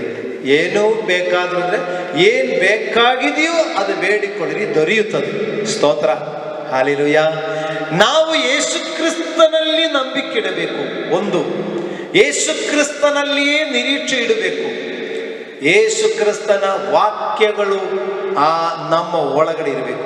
ನಾವು ಯೇಸು ಕ್ರಿಸ್ತನಲ್ಲಿ ನಿರೀಕ್ಷೆ ಇಟ್ಟುಕೊಂಡು ಯೇಸು ಕ್ರಿಸ್ತನ ನಿತ್ಯ ಜೀವ ಬಗ್ಗೆ ಇರುವಂತ ವಾಕ್ಯ ನಮ್ಮ ಒಳಗಡೆ ಇಟ್ಟುಕೊಂಡಿದ್ದರೆ ನಮಗೆ ಏನ್ ಬೇಕಾಗಿದೆಯೋ ಅದು ಕೇಳೋದು ಕೊಡ್ತಾರೆ. ಎಲ್ಲ ಕೊಡ್ತಾರೆ ಎಂದಲ್ಲ, ಏನ್ ಬೇಕಾಗಿದೆಯೋ ಅದು ಕೊಡ್ತಾರೆ. ಇಲ್ಲಿ ಹುಟ್ಟು ಕುಂಡನಿಗೆ ಎದ್ದು ನಡೆದಾಡಲಿಕ್ಕೆ ಅಪ್ಪಣೆ ಕೊಟ್ಟಿದೆ, ನಡೆದಾಡಿದೆ. ಅಲ್ಲಿ ಸತ್ತ ಹೆಣವನ್ನು ಆ ತಬೀತ ಒಬ್ಬ ಶಿಷ್ಯಳು ತೀರಿ ಹೋದಳು, ಆಕೆಯನ್ನು ಈ ಪೇತ್ರನು ಕೂಡ ಎಬ್ಬಿಸಿ ನಡೆಸಿದೆ. ಹಲ್ಲೆಲೂಯಾ. ಪ್ರಿಯರೇ, ಕೊನೆಯ ಭಾಗಕ್ಕೆ ಬರ್ತೇನೆ. ಕೊಲೋಸ್ಯ ಪತ್ರಿಕೆ 3ನೇ ಅಧ್ಯಾಯ 16ನೇ ವಾಕ್ಯ. ಕರ್ತನ ವಾಕ್ಯವು ನಿಮ್ಮಲ್ಲಿ ಸಮೃದ್ಧಿಯಾಗಿ ವಾಸಿಸಲಿ. Price the lord. ನಮಗಾಗಿ ಹೇಳ್ತಾ ಇರೋದು, ಯೇಸು ಕ್ರಿಸ್ತನೇ ವಾಕ್ಯವಾಗಿರುವ ದೇವರಾಗಿದ್ದಾರೆ. 107ನೇ ಕೀರ್ತನೆಯಲ್ಲಿ ಹೇಳ್ತಾ ಇದೆ, ವಾಕ್ಯವನ್ನು ಕಳಿಸಿ ಅವರನ್ನು ಗುಣಪಡಿಸಿದರು, ವಾಕ್ಯವನ್ನು ಕಳಿಸಿ ಸಮಾಧಿ ಸೇರದೆ ಮಾಡಿದರು. ಈಗ ಯೇಸು ಕ್ರಿಸ್ತನೆಂಬ ವಾಕ್ಯವನ್ನು ತಂದೆಯಾದ ದೇವರು ಭೂಮಿಗೆ ಕಳಿಸಿ ರೋಗಿಗಳನ್ನು ಸ್ವಸ್ಥ ಮಾಡಿದರು, ದೆವ್ವಗಳನ್ನು ಬಿಡಿಸಿದರು, ಸತ್ತವನ್ನು ಬದುಕಿಸಿದರು. ಈಗ ಮತ್ತೆ ಕೊಲೋಸ್ಯ ಪತ್ರಿಕೆಯಲ್ಲಿ ಯಾರ ಬಗ್ಗೆ ಹೇಳ್ತಾರೆ ಗೊತ್ತಾ? ನಮ್ಮ ಬಗ್ಗೆನೇ ಹೇಳ್ತಾ ಇದ್ದಾರೆ. ನಮ್ಮ ಬಗ್ಗೆ ಅಂದ್ರೆ ನನ್ನ ಬಗ್ಗೆ ಅಂತಲ್ಲ, ನಮ್ಮ ಬಗ್ಗೆ ಅಂದ್ರೆ ಈ ವಾಕ್ಯ ಕೇಳುವಂತ ಎಲ್ಲರ ಬಗ್ಗೆನೂ ಹೇಳ್ತಾ ಇದ್ದಾರೆ. ಏನಂತ ಹೇಳ್ತಾ ಇರೋದು? ಕ್ರಿಸ್ತನ ವಾಕ್ಯವು ನಿಮ್ಮಲ್ಲಿ ಸಮೃದ್ಧಿಯಾಗಿ ವಾಸಿಸಲಿ. ನಿಮ್ಮಲ್ಲಿ ಹೇಳುವಾಗ ನನ್ನಲ್ಲಿಯೂ ನಿಮ್ಮಲ್ಲಿಯೂ ಯೇಸು ಕ್ರಿಸ್ತನ ವಾಕ್ಯ ಸಮೃದ್ಧಿಯಾಗಿ ವಾಸ ಮಾಡಿದರೆ ನನ್ನ ಮೂಲಕವಾಗಿಯೂ ನಿಮ್ಮ ಮೂಲಕವಾಗಿಯೂ ಈ ರೀತಿಯಾದ ಕಾರ್ಯಗಳು ನಡೆಯುತ್ತದೆ. ನಡೆಯಬೇಕಾ? ನನ್ನ ಮೂಲಕವಾಗಿಯೂ ನಿಮ್ಮ ಮೂಲಕವಾಗಿಯೂ ಈ ವಾಕ್ಯದ ಮೂಲಕವಾಗಿ ವಾಕ್ಯವನ್ನು ಕಳುಹಿಸಿ ಅದ್ಭುತ ಕಾರ್ಯಗಳು, ಮಹತ್ ಕಾರ್ಯಗಳು ನಡೆಯುತ್ತದೆ. ಪ್ರಿಯರೇ, ಕ್ರಿಸ್ತನ ವಾಕ್ಯವು ನಮ್ಮಲ್ಲಿ ಸಮೃದ್ಧಿಯಾಗಿ ವಾಸಿಸಲಿ. ಕ್ರಿಸ್ತನ ವಾಕ್ಯವು ನಮ್ಮಲ್ಲಿ ಸಮೃದ್ಧಿಯಾಗಿ ವಾಸಿಸಲಿ. ಈ ವಾಕ್ಯವನ್ನು ಕೇಳುವ ಪ್ರಿಯ ಸಹೋದರ ಸಹೋದರಿ, ಈ ಪವಿತ್ರ ಗ್ರಂಥ ನಮ್ಮ ಕೈಗಳಲ್ಲಿ ದೇವರು ಕೊಟ್ಟು, ದೇವರ ವಾಕ್ಯವನ್ನು ನಮ್ಮ ಕೈಗಳಲ್ಲಿ ಕೊಟ್ಟಿದೆ. ವಾಕ್ಯವಾಗಿರುವ ದೇವರು ಇದರೊಳಗಡೆ ಆ ದೇವರ ಸ್ವರೂಪವನ್ನು ಇದರೊಳಗಡೆ ತೋರಿಸ್ತಾ ಇದೆ. ಪ್ರಿಯರೇ, ಎಲ್ಲಿ ದೇವರು ಕ್ರೈಸ್ತವ ದೇವಾಲಯಗಳಲ್ಲಿ ನೋಡಿ, ಎಲ್ಲಿ ನಿಮ್ಮ ದೇವರು ಎಲ್ಲಿಟ್ಟಿದೆ ಅಂತ ನೋಡುವಾಗ ಯಾವುದು ದೇವರದು ಪ್ರತಿಷ್ಠೆ ಕಾಣ್ತಾ ಇಲ್ಲ. ಒಂದು ವಿಗ್ರಹವಾಗಿ ಒಂದು ದೇವರ ಒಂದು ರೂಪ ಎಲ್ಲಿ ಕಾಣಿಸ್ತಾ ಇಲ್ಲ. ಒಂದು ಕ್ರೈಸ್ತವ ಮಕ್ಕಳ ಮನೆಗಳಲ್ಲಿ ನೋಡಿದರೆ ಎಲ್ಲಿ ನಿಮ್ಮ ಮನೆಯಲ್ಲಿ ಯಾವುದೊಂದು ಫೋಟೋ ಕೂಡ ಇಲ್ಲ, ಯಾವುದು ನಿಮ್ಮ ಮನೆಯಲ್ಲಿ ಒಂದು ಎಲ್ಲಿ ದೇವರಲ್ಲಿ ಕಾಣಿಸ್ತಾ ಇಲ್ಲ ಅಂತ ಹೇಳುವಾಗ, ಪ್ರಿಯರೇ, ದೇವರು ವಾಕ್ಯವಾಗಿರುವ ದೇವರು, ಈ ವಾಕ್ಯದ ಒಳಗಡೆ ದೇವರಿದ್ದಾರೆ. ಈ ವಾಕ್ಯವೇ ದೇವರು. ಆದಿಯಲ್ಲಿ ವಾಕ್ಯವಿತ್ತು, ಆ ವಾಕ್ಯವು ದೇವರ ಬಳಿಯಲ್ಲಿತ್ತು, ಆ ವಾಕ್ಯವೇ ದೇವರಾಗಿತ್ತು. ಆ ವಾಕ್ಯವಾಗಿರುವವರು ನರಾವತಾರ ಎತ್ತಿ 2000 ವರ್ಷಗಳ ಹಿಂದೆ ಈ ಭೂಮಿಯಲ್ಲಿ ಮಾನವನಾಗಿ ಬದುಕಿ ಮಾನವನಿಗೆ ಪಾಪ ಪರಿಹಾರಕ್ಕಿರುವ ಮಾರ್ಗವನ್ನು ತೋರಿಸಿ, ನಿತ್ಯ ರಕ್ಷಣೆಗೆ ಮಾರ್ಗವನ್ನು ತೋರಿಸಿ, ಆ ವಾಕ್ಯವಾಗಿರುವ ದೇವರು ಮತ್ತು ಪರಲೋಕ ರಾಜ್ಯಕ್ಕೆ ಸ್ವರ್ಗ ರಾಜ್ಯದಲ್ಲಿ ತಂದೆಯ ಬಲಗಡೆಯಲ್ಲಿರುವಾಗ ಹೀಗೆ ಆ ದೇವರು ವಾಕ್ಯದ ರೂಪದಲ್ಲಿ ನಮ್ಮ ಮಧ್ಯದಲ್ಲಿರುವುದು ಪ್ರಿಯರೇ. ಅದಕ್ಕೆ ಪೌಲಪೋಸ್ತಲನು ಇದನ್ನು ಅರ್ಥ ಮಾಡಿಕೊಂಡು ಹೇಳ್ತಾರೆ, ಕ್ರಿಸ್ತನ ವಾಕ್ಯವು ನಿಮ್ಮಲ್ಲಿ ಸಮೃದ್ಧಿಯಾಗಿ ನೆಲೆಗೊಂಡಿರಲಿ. ಪ್ರಿಯ ದೇವರ ಮಕ್ಕಳಿರ, ನಮ್ಮ ಜೀವನದಲ್ಲಿ ಅದ್ಭುತ ಕಾರ್ಯಗಳು ನಡೆಯಲಿಕ್ಕೆ, ಮಹತ್ ಕಾರ್ಯಗಳು ನಡೆಯಲಿಕ್ಕೆ, ನಾವು ಬೇಡಿಕೊಳ್ಳುವ ಕಾರ್ಯಗಳು ನಮ್ಮಲ್ಲಿ ನೆರವೇರಲಿಕ್ಕೆ, ನಾವು ವಾಕ್ಯದ ಮೂಲಕವಾಗಿ ನಮ್ಮ ರೋಗ ಸೌಖ್ಯವಾಗಲಿಕ್ಕೆ, ವಾಕ್ಯದ ಮೂಲಕವಾಗಿ ಅಗಾಲದಲ್ಲಿ ಸಮಾಧಿಗೆ ಸೇರದಂತೆ ಈ ವಾಕ್ಯ ನಮ್ಮಲ್ಲಿ ಸಮೃದ್ಧಿಯಾಗಿ ವಾಸವಾಗಿರಲಿ. ಪ್ರಿಯರೇ, ಈ ದಿನಗಳಲ್ಲಿ ಸಭೆಗೆ ಬರಲಿಕ್ಕೆ ಸಮಸ್ಯೆಗಳು ಇದೆಯಲ್ಲ, ಈ ಕೊರೋನಾ ಮೂಲಕವಾಗಿ ಸಭೆಯಲ್ಲಿ ವಿಶ್ವಾಸಿ ಮಕ್ಕಳಿಗೆ ಬರಲಿಕ್ಕೆ ಸಾಮಾಜಿಕ ಅಂತರ ಕಾಪಾಡಿಕೊಂಡು ಸಭೆಯಲ್ಲಿ ಬರಲಿಕ್ಕೆಲ್ಲ ಇಕ್ಕಟ್ಟುಗಳು ಇರುವಾಗ, ಪ್ರಿಯರೇ, ನಿಮ್ಮ ಮನಗಳಲ್ಲಿ ದೇವರ ವಾಕ್ಯವನ್ನು ನೀವು ಧ್ಯಾನ ಮಾಡಿ, ದೇವರ ವಾಕ್ಯವನ್ನು ನಿಮ್ಮ ಹೃದಯದೊಳಗಡೆ ನೀವು ತುಂಬಿಸಿಕೊಂಡಿದ್ದರೆ ನೀವೇನು ಬೇಕಾದರೂ ಬೇಡಿಕೊಳ್ಳಿರಿ, ಅದು ದೊರೆಯುತ್ತದೆ. ಏನ್ ಬೇಕಾದ್ರೂ ಕೇಳಿಕೊಳ್ಳಿದಲ್ಲ, ಏನು ಬೇಕಾಗಿದೆಯೋ ಅದು ಬೇಡಿಕೊಳ್ಳಿರಿ, ಅದು ದೊರೆಯುತ್ತದೆ. ಹಲ್ಲೆಲೂಯಾ. ಪ್ರಿಯರೇ, ವಾಕ್ಯಕ್ಕೆ ನಾವು ದೂರ ಹೋಗಿದರೆ, ದೇವರ ವಾಕ್ಯಕ್ಕೆ ನಾವು ದೂರ ಹೋಗಿದರೆ ನಾವು ಬೇಡಿಕೊಳ್ಳೋದೆಲ್ಲ ನಮ್ಗೆ ದೊರೆಯುತ್ತದೆ ಅಂತ ಹೇಳಲಿಕ್ಕೆ ಆಗುವುದಿಲ್ಲ. ಹಲ್ಲೆಲೂಯಾ. ನಾವು ದೇವರ ವಾಕ್ಯವನ್ನು ನಾವು ಓದಬೇಕು, ಧ್ಯಾನಿಸಬೇಕು, ತಿಳಿಯಬೇಕು, ಕಲಿಯಬೇಕು. ಇದು ಈ ಬರೆಯಲ್ಪಟ್ಟ ವಾಕ್ಯ, ಇದು ಪವಿತ್ರ ಗ್ರಂಥದಲ್ಲಿ ಬರೆಯಲ್ಪಟ್ಟ ವಾಕ್ಯ ಲೋಗೋಸ್. ಅದು ವಾಕ್ಯ ನಮ್ಮಲ್ಲಿ ಸಜೀವವಾಗಿ ವಾಕ್ಯಕ್ಕೆ ಜೀವ ಕೊಡುವಾಗ ರೇಮ ಗ್ರೀಕ್ ಭಾಷೆಯಲ್ಲಿ. ಪ್ರಿಯರೇ, ಬರೆಯಲ್ಪಟ್ಟ ವಾಕ್ಯ ಸ್ವಸ್ಥವಾಗಲಿ ಎಂದು ಬರೆಯಲ್ಪಟ್ಟ ವಾಕ್ಯ ಅದು ಜೀವ ಕೊಡಬೇಕು. ಹೌದು, ನನಗೆ ಸ್ವಸ್ಥವಾಗಲಿ. ಹಲ್ಲೆಲೂಯಾ. ಹೀಗೆ ಎದ್ದು ನಡೆದಾಡಲಿ ಎಂದು ವಾಕ್ಯ, ಆದರೆ ಎದ್ದು ನಡೆದಾಡಲಿ ಎಂದ ವಾಕ್ಯಕ್ಕೆ ಜೀವ ಕೊಡುವಾಗ ಅದು ಎದ್ದು ನಡೆಯಲ್ಪಡುತ್ತದೆ. ಹಲ್ಲೆಲೂಯಾ. ಪ್ರಿಯ ದೇವರ ಮಕ್ಕಳಿರ, ದೇವರು ನಿಮ್ಮನ್ನು ಆಶೀರ್ವದಿಸಲಿ. ಆದುದರಿಂದ ಇವತ್ತು ಹೇಳಿದ ಸಂದೇಶ ಇಷ್ಟೇನೆ.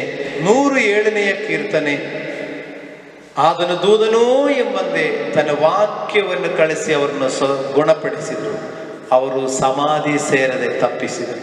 ಪ್ರಿಯರೇ, ಕ್ರಿಸ್ತನ ವಾಕ್ಯದಲ್ಲಿ ಒಂದು ಮುಖ್ಯವಾದ ಒಂದು ಭಾಗ ಎಂಬುದು ನಿತ್ಯ ಜೀವ, ಅದು ಮರೆಯಬಾರದು. ಯೇಸು ಕ್ರಿಸ್ತನ ವಾಕ್ಯದಲ್ಲಿ ಎಲ್ಲ ಈ ಭೂಮಿಯಲ್ಲಿ ಬದುಕಲಿಕ್ಕೆ ಬೇಕಾದಂಥ ಎಲ್ಲ ಆಶೀರ್ವಾದಗಳ ವಾಗ್ದಾನಗಳು ಮಾತ್ರ ನಾವು ಆರಿಸಿಕೊಳ್ಳುವರಾಗಬಾರದು. ಅನೇಕರು ಈ ಭೂಮಿಯಲ್ಲಿರುವ ಆಶೀರ್ವಾದಗಳ ಬಗ್ಗೆ ಮಾತ್ರನೇ ಹುಡುಕುತ್ತಾರೆ. ನನ್ನ ಕಾಯಿಲೆ ವಾಸಿ ಆಗಬೇಕು, ನನ್ನ ಕಷ್ಟ ತೀರಬೇಕು, ನನಗೆ ಮತ್ತು ಮರಣದಿಂದ ತಪ್ಪಿಸಿಕೊಳ್ಳಬೇಕು, ಮಕ್ಕಳು ಚೆನ್ನಾಗಿರಬೇಕು, ಮನೆ ಕಟ್ಟಬೇಕು, ಈ ಥರ ಭೂಮಿಯಲ್ಲಿರುವಂಥ ವಿಷಯಗಳಿಗಾಗಿ ಮಾತ್ರನೇ ಕ್ರಿಸ್ತನ ಮೇಲೆ ನಂಬಿಕೆ ಇಡುತ್ತಾರೆ. ಆದರೆ ಪೌಲಪೋಸ್ತಲನು ಹೇಳ್ತಾನೆ, ಈ ಜೀವಮಾನ ಕಾಲ ಪೂರ್ತಿಗೆ ಮಾತ್ರ ನೀ ಕ್ರಿಸ್ತನಲ್ಲಿ ನಂಬಿಕೆ ಇಡುವುದನ್ನೇ ಹೊರತು ಮತ್ತೆ ಏನು ಇಲ್ಲದಿದ್ದರೆ ನೀವೆಲ್ಲ ಮನುಷ್ಯರುಗಳಿಗಿಂತ ನಿರ್ಭಾಗ್ಯರೇ ಸರಿ. ಅಂದರೆ ಈ ಭೂಮಿಯಲ್ಲಿ ಬದುಕಲಿಕ್ಕೆ ಇರುವುದು ಮಾತ್ರವಲ್ಲ, ನಿತ್ಯ ಜೀವಕ್ಕಾಗಿರುವಂಥ ವಾಕ್ಯವನ್ನು ಹೃದಯದ ಒಳಗಡೆ ನಾವು ಇಟ್ಟುಕೊಂಡಿರಬೇಕು. ಹಲ್ಲೆಲೂಯಾ. ಕರ್ತನಾದ ಯೇಸು ಸ್ವಾಮಿ ತನ್ನ ಶಿಷ್ಯರಿಗೆ ಸ್ಪಷ್ಟವಾಗಿ ಹೇಳಿದೆ, ನೋಡಿ, ನಾನು ನಿಮಗೆ ಸ್ಥಳವನ್ನು ಸಿದ್ಧಪಡಿಸಿದ ಮೇಲೆ ತಿರುಗಿ ಬಂದು ನಿಮ್ಮನ್ನು ಕರೆದುಕೊಂಡು ಹೋಗುತ್ತೇನೆ. ಆವಾಗ ಸ್ವಾಮಿ ಹೇಳಿದೆ, ಈಗ ಕರ್ತನೇ ನೀ ತಿರುಗಿ ಬರ್ಲಿಕ್ಕಿರುವಂಥ ಗುರುತು ಏನು, ಅದಕ್ಕಿರುವ ಸೂಚನೆಗಳೇನು ಅಂತ ಕೇಳುವಾಗ ಸ್ವಾಮಿ ಅನೇಕ ಸೂಚನೆಗಳ ಬಗ್ಗೆ ಹೇಳಿದೆ. ಈ ವಾಕ್ಯಗಳೆಲ್ಲ ಹಿಂದಿನ ದಿವಸಗಳ ಭಾನುವಾರಗಳಲ್ಲಿ ಯೂಟ್ಯೂಬಲ್ಲಿ ಇದೆ, ಅದು ಮೆಸೇಜ್ ನೀವು ಅದು ನೋಡಿಕೊಳ್ಳಿರಿ. ಆವಾಗ ಬರ್ಲಿಕ್ಕಿರುವ ಸೂಚನೆಗಳ ಬಗ್ಗೆ ಇರುವಂತೆಲ್ಲ ಆವಾಗ ವಾಕ್ಯದಲ್ಲಿ ಹೇಳಿದೆ. ಆದರೆ ಪ್ರಿಯರೇ, ಈ ಅಂಡು ರೋಗಗಳು, ಈ ಉಪದ್ರವ ಕಾಲಗಳು, ಈ ಭೂಕಂಪಗಳು ಮತ್ತು ಬರಕಾಲಗಳು ಮತ್ತು ಯುದ್ಧಗಳ ಸುದ್ದಿಗಳು, ಇದೆಲ್ಲ ನೋಡುವಾಗ ಕರ್ತನಾದ ಯೇಸು ಕ್ರಿಸ್ತನು ಆಕಾಶ ಮೇಘಗಳಲ್ಲಿ ಬರ್ಲಿಕ್ಕಿರುವಂಥ ಸೂಚನೆಗಳು. ಪ್ರಿಯರೇ, ಈ ವಾಕ್ಯ ನಮ್ಮ ಒಳಗಡೆ ಇರಬೇಕು. ಕರ್ತನಾದ ಯೇಸು ಕ್ರಿಸ್ತನ ಎರಡನೆಯ ಬರೋಣ ಬಗೆಯಿರುವಂಥ ವಾಕ್ಯ ಒಳಗಡೆ ಇರಬೇಕು. ಇದು ಒಳಗಡೆ ಇಟ್ಟುಕೊಂಡು ಬೇಡಿಕೊಂಡಿದ್ದರೇನೆ ದೊರೆಯುವುದು. ಹಲ್ಲೆಲೂಯಾ.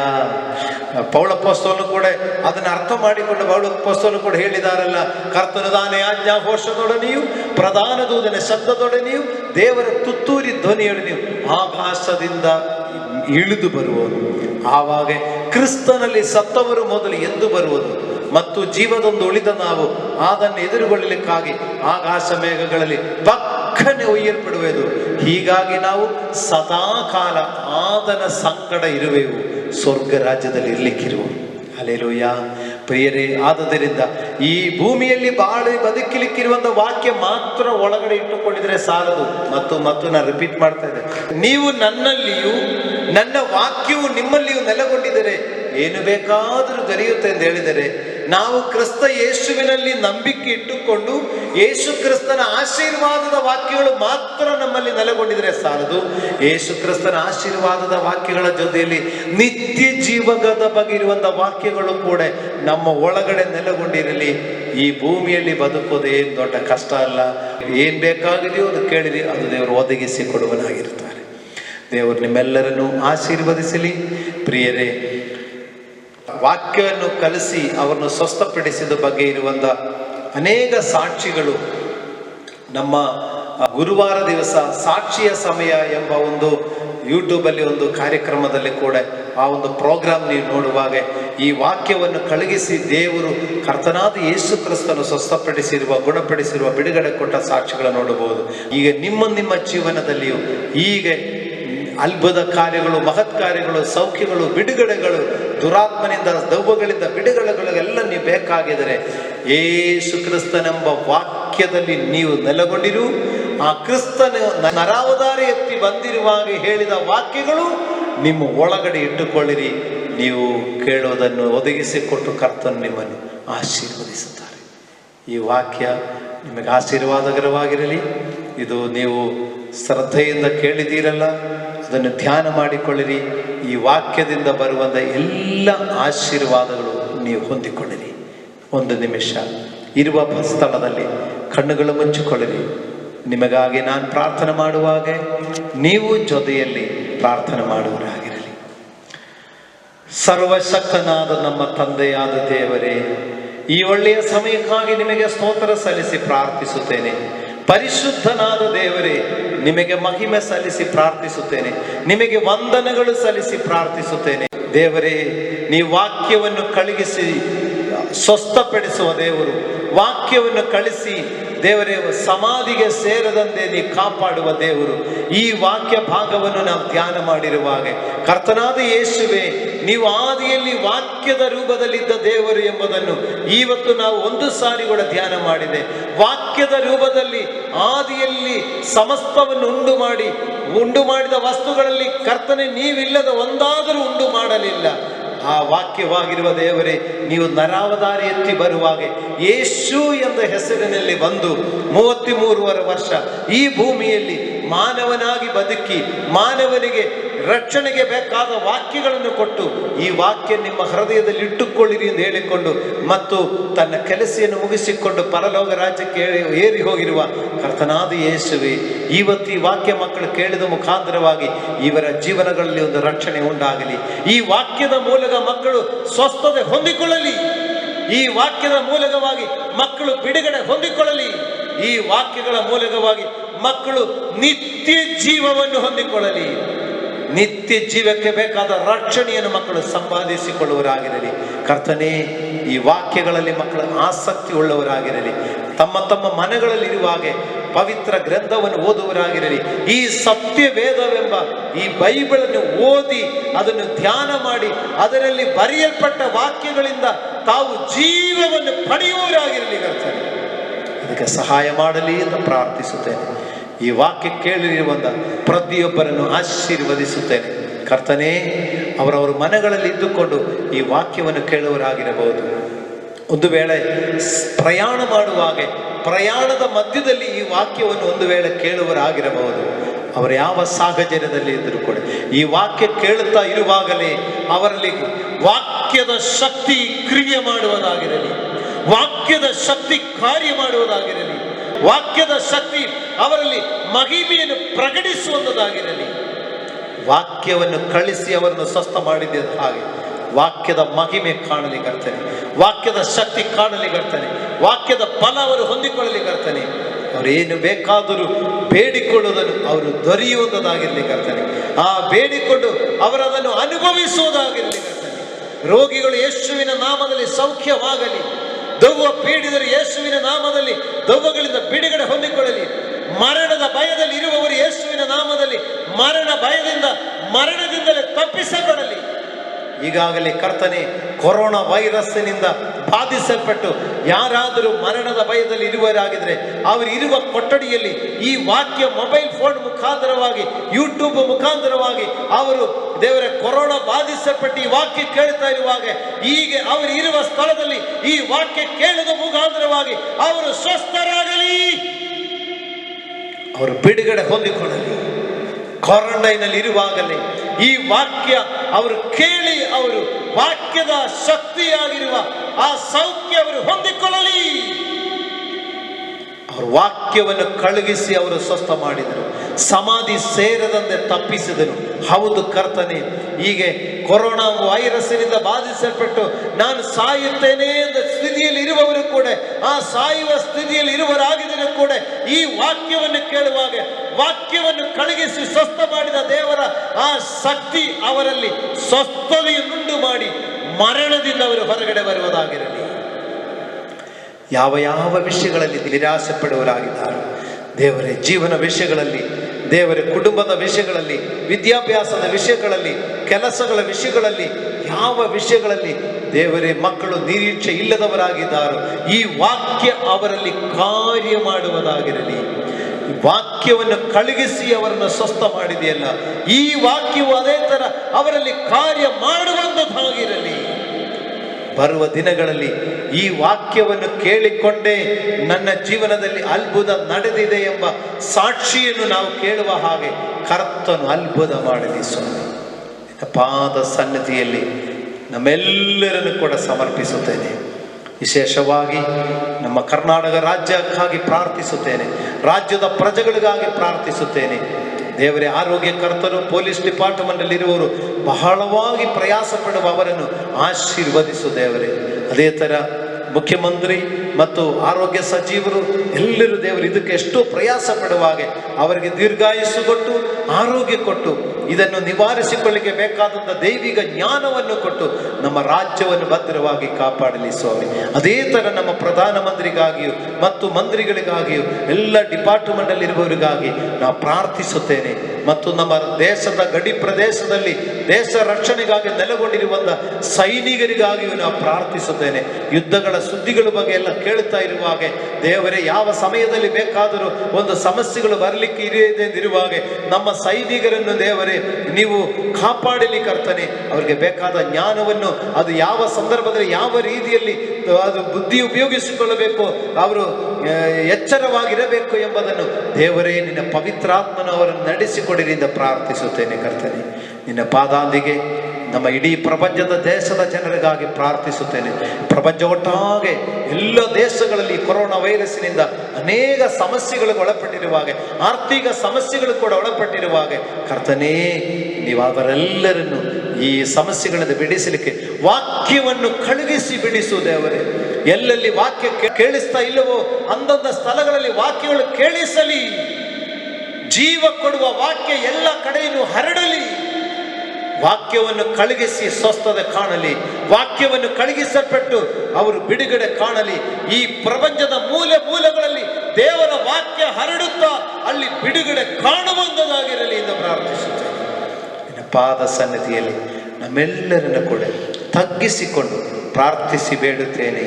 ಪರಲೋಕ ತಂದೆಯಾದ ದೇವರೇ, ಆಮೆನ್. Price the lord. ಹೀಗೆ ನಾವೆಲ್ಲರೂ ಎದ್ದು ನಿಂತು ಉತ್ಸಾಹವಾಗಿದ್ದು ಒಂದು ಹಾಡಾಡಿ ದೇವರನ್ನು ಮಹಿಮೆ ಪಡಿಸೋಣ.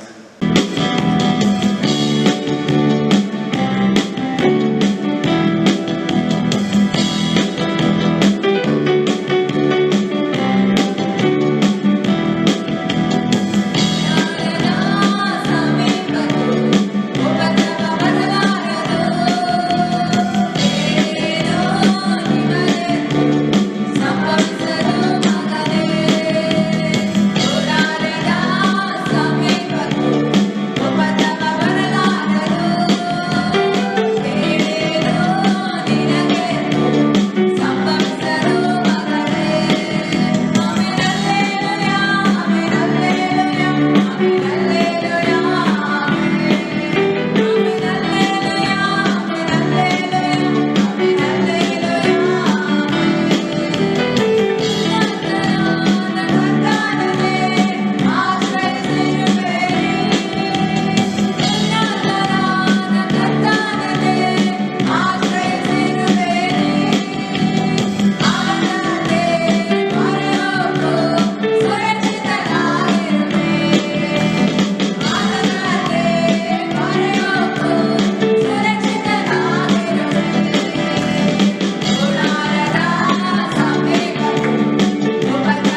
ನಮ್ಮ ತಂದೆಯಾದ ದೇವರ ಪ್ರೀತಿಯು, ಕರ್ತನಾದ ಯೇಸು ಕ್ರಿಸ್ತನ ಕೃಪೆಯು, ಪವಿತ್ರಾತ್ಮ ದೇವರ ಐಕ್ಯತೆಯು ಮತ್ತು ಅನ್ಯೋನ್ಯತೆಯು ಸದಾ ಕಾಲ ನಿಮ್ಮೆಲ್ಲರ ಮೇಲೆ ನೆಲೆಗೊಂಡಿರಲಿ.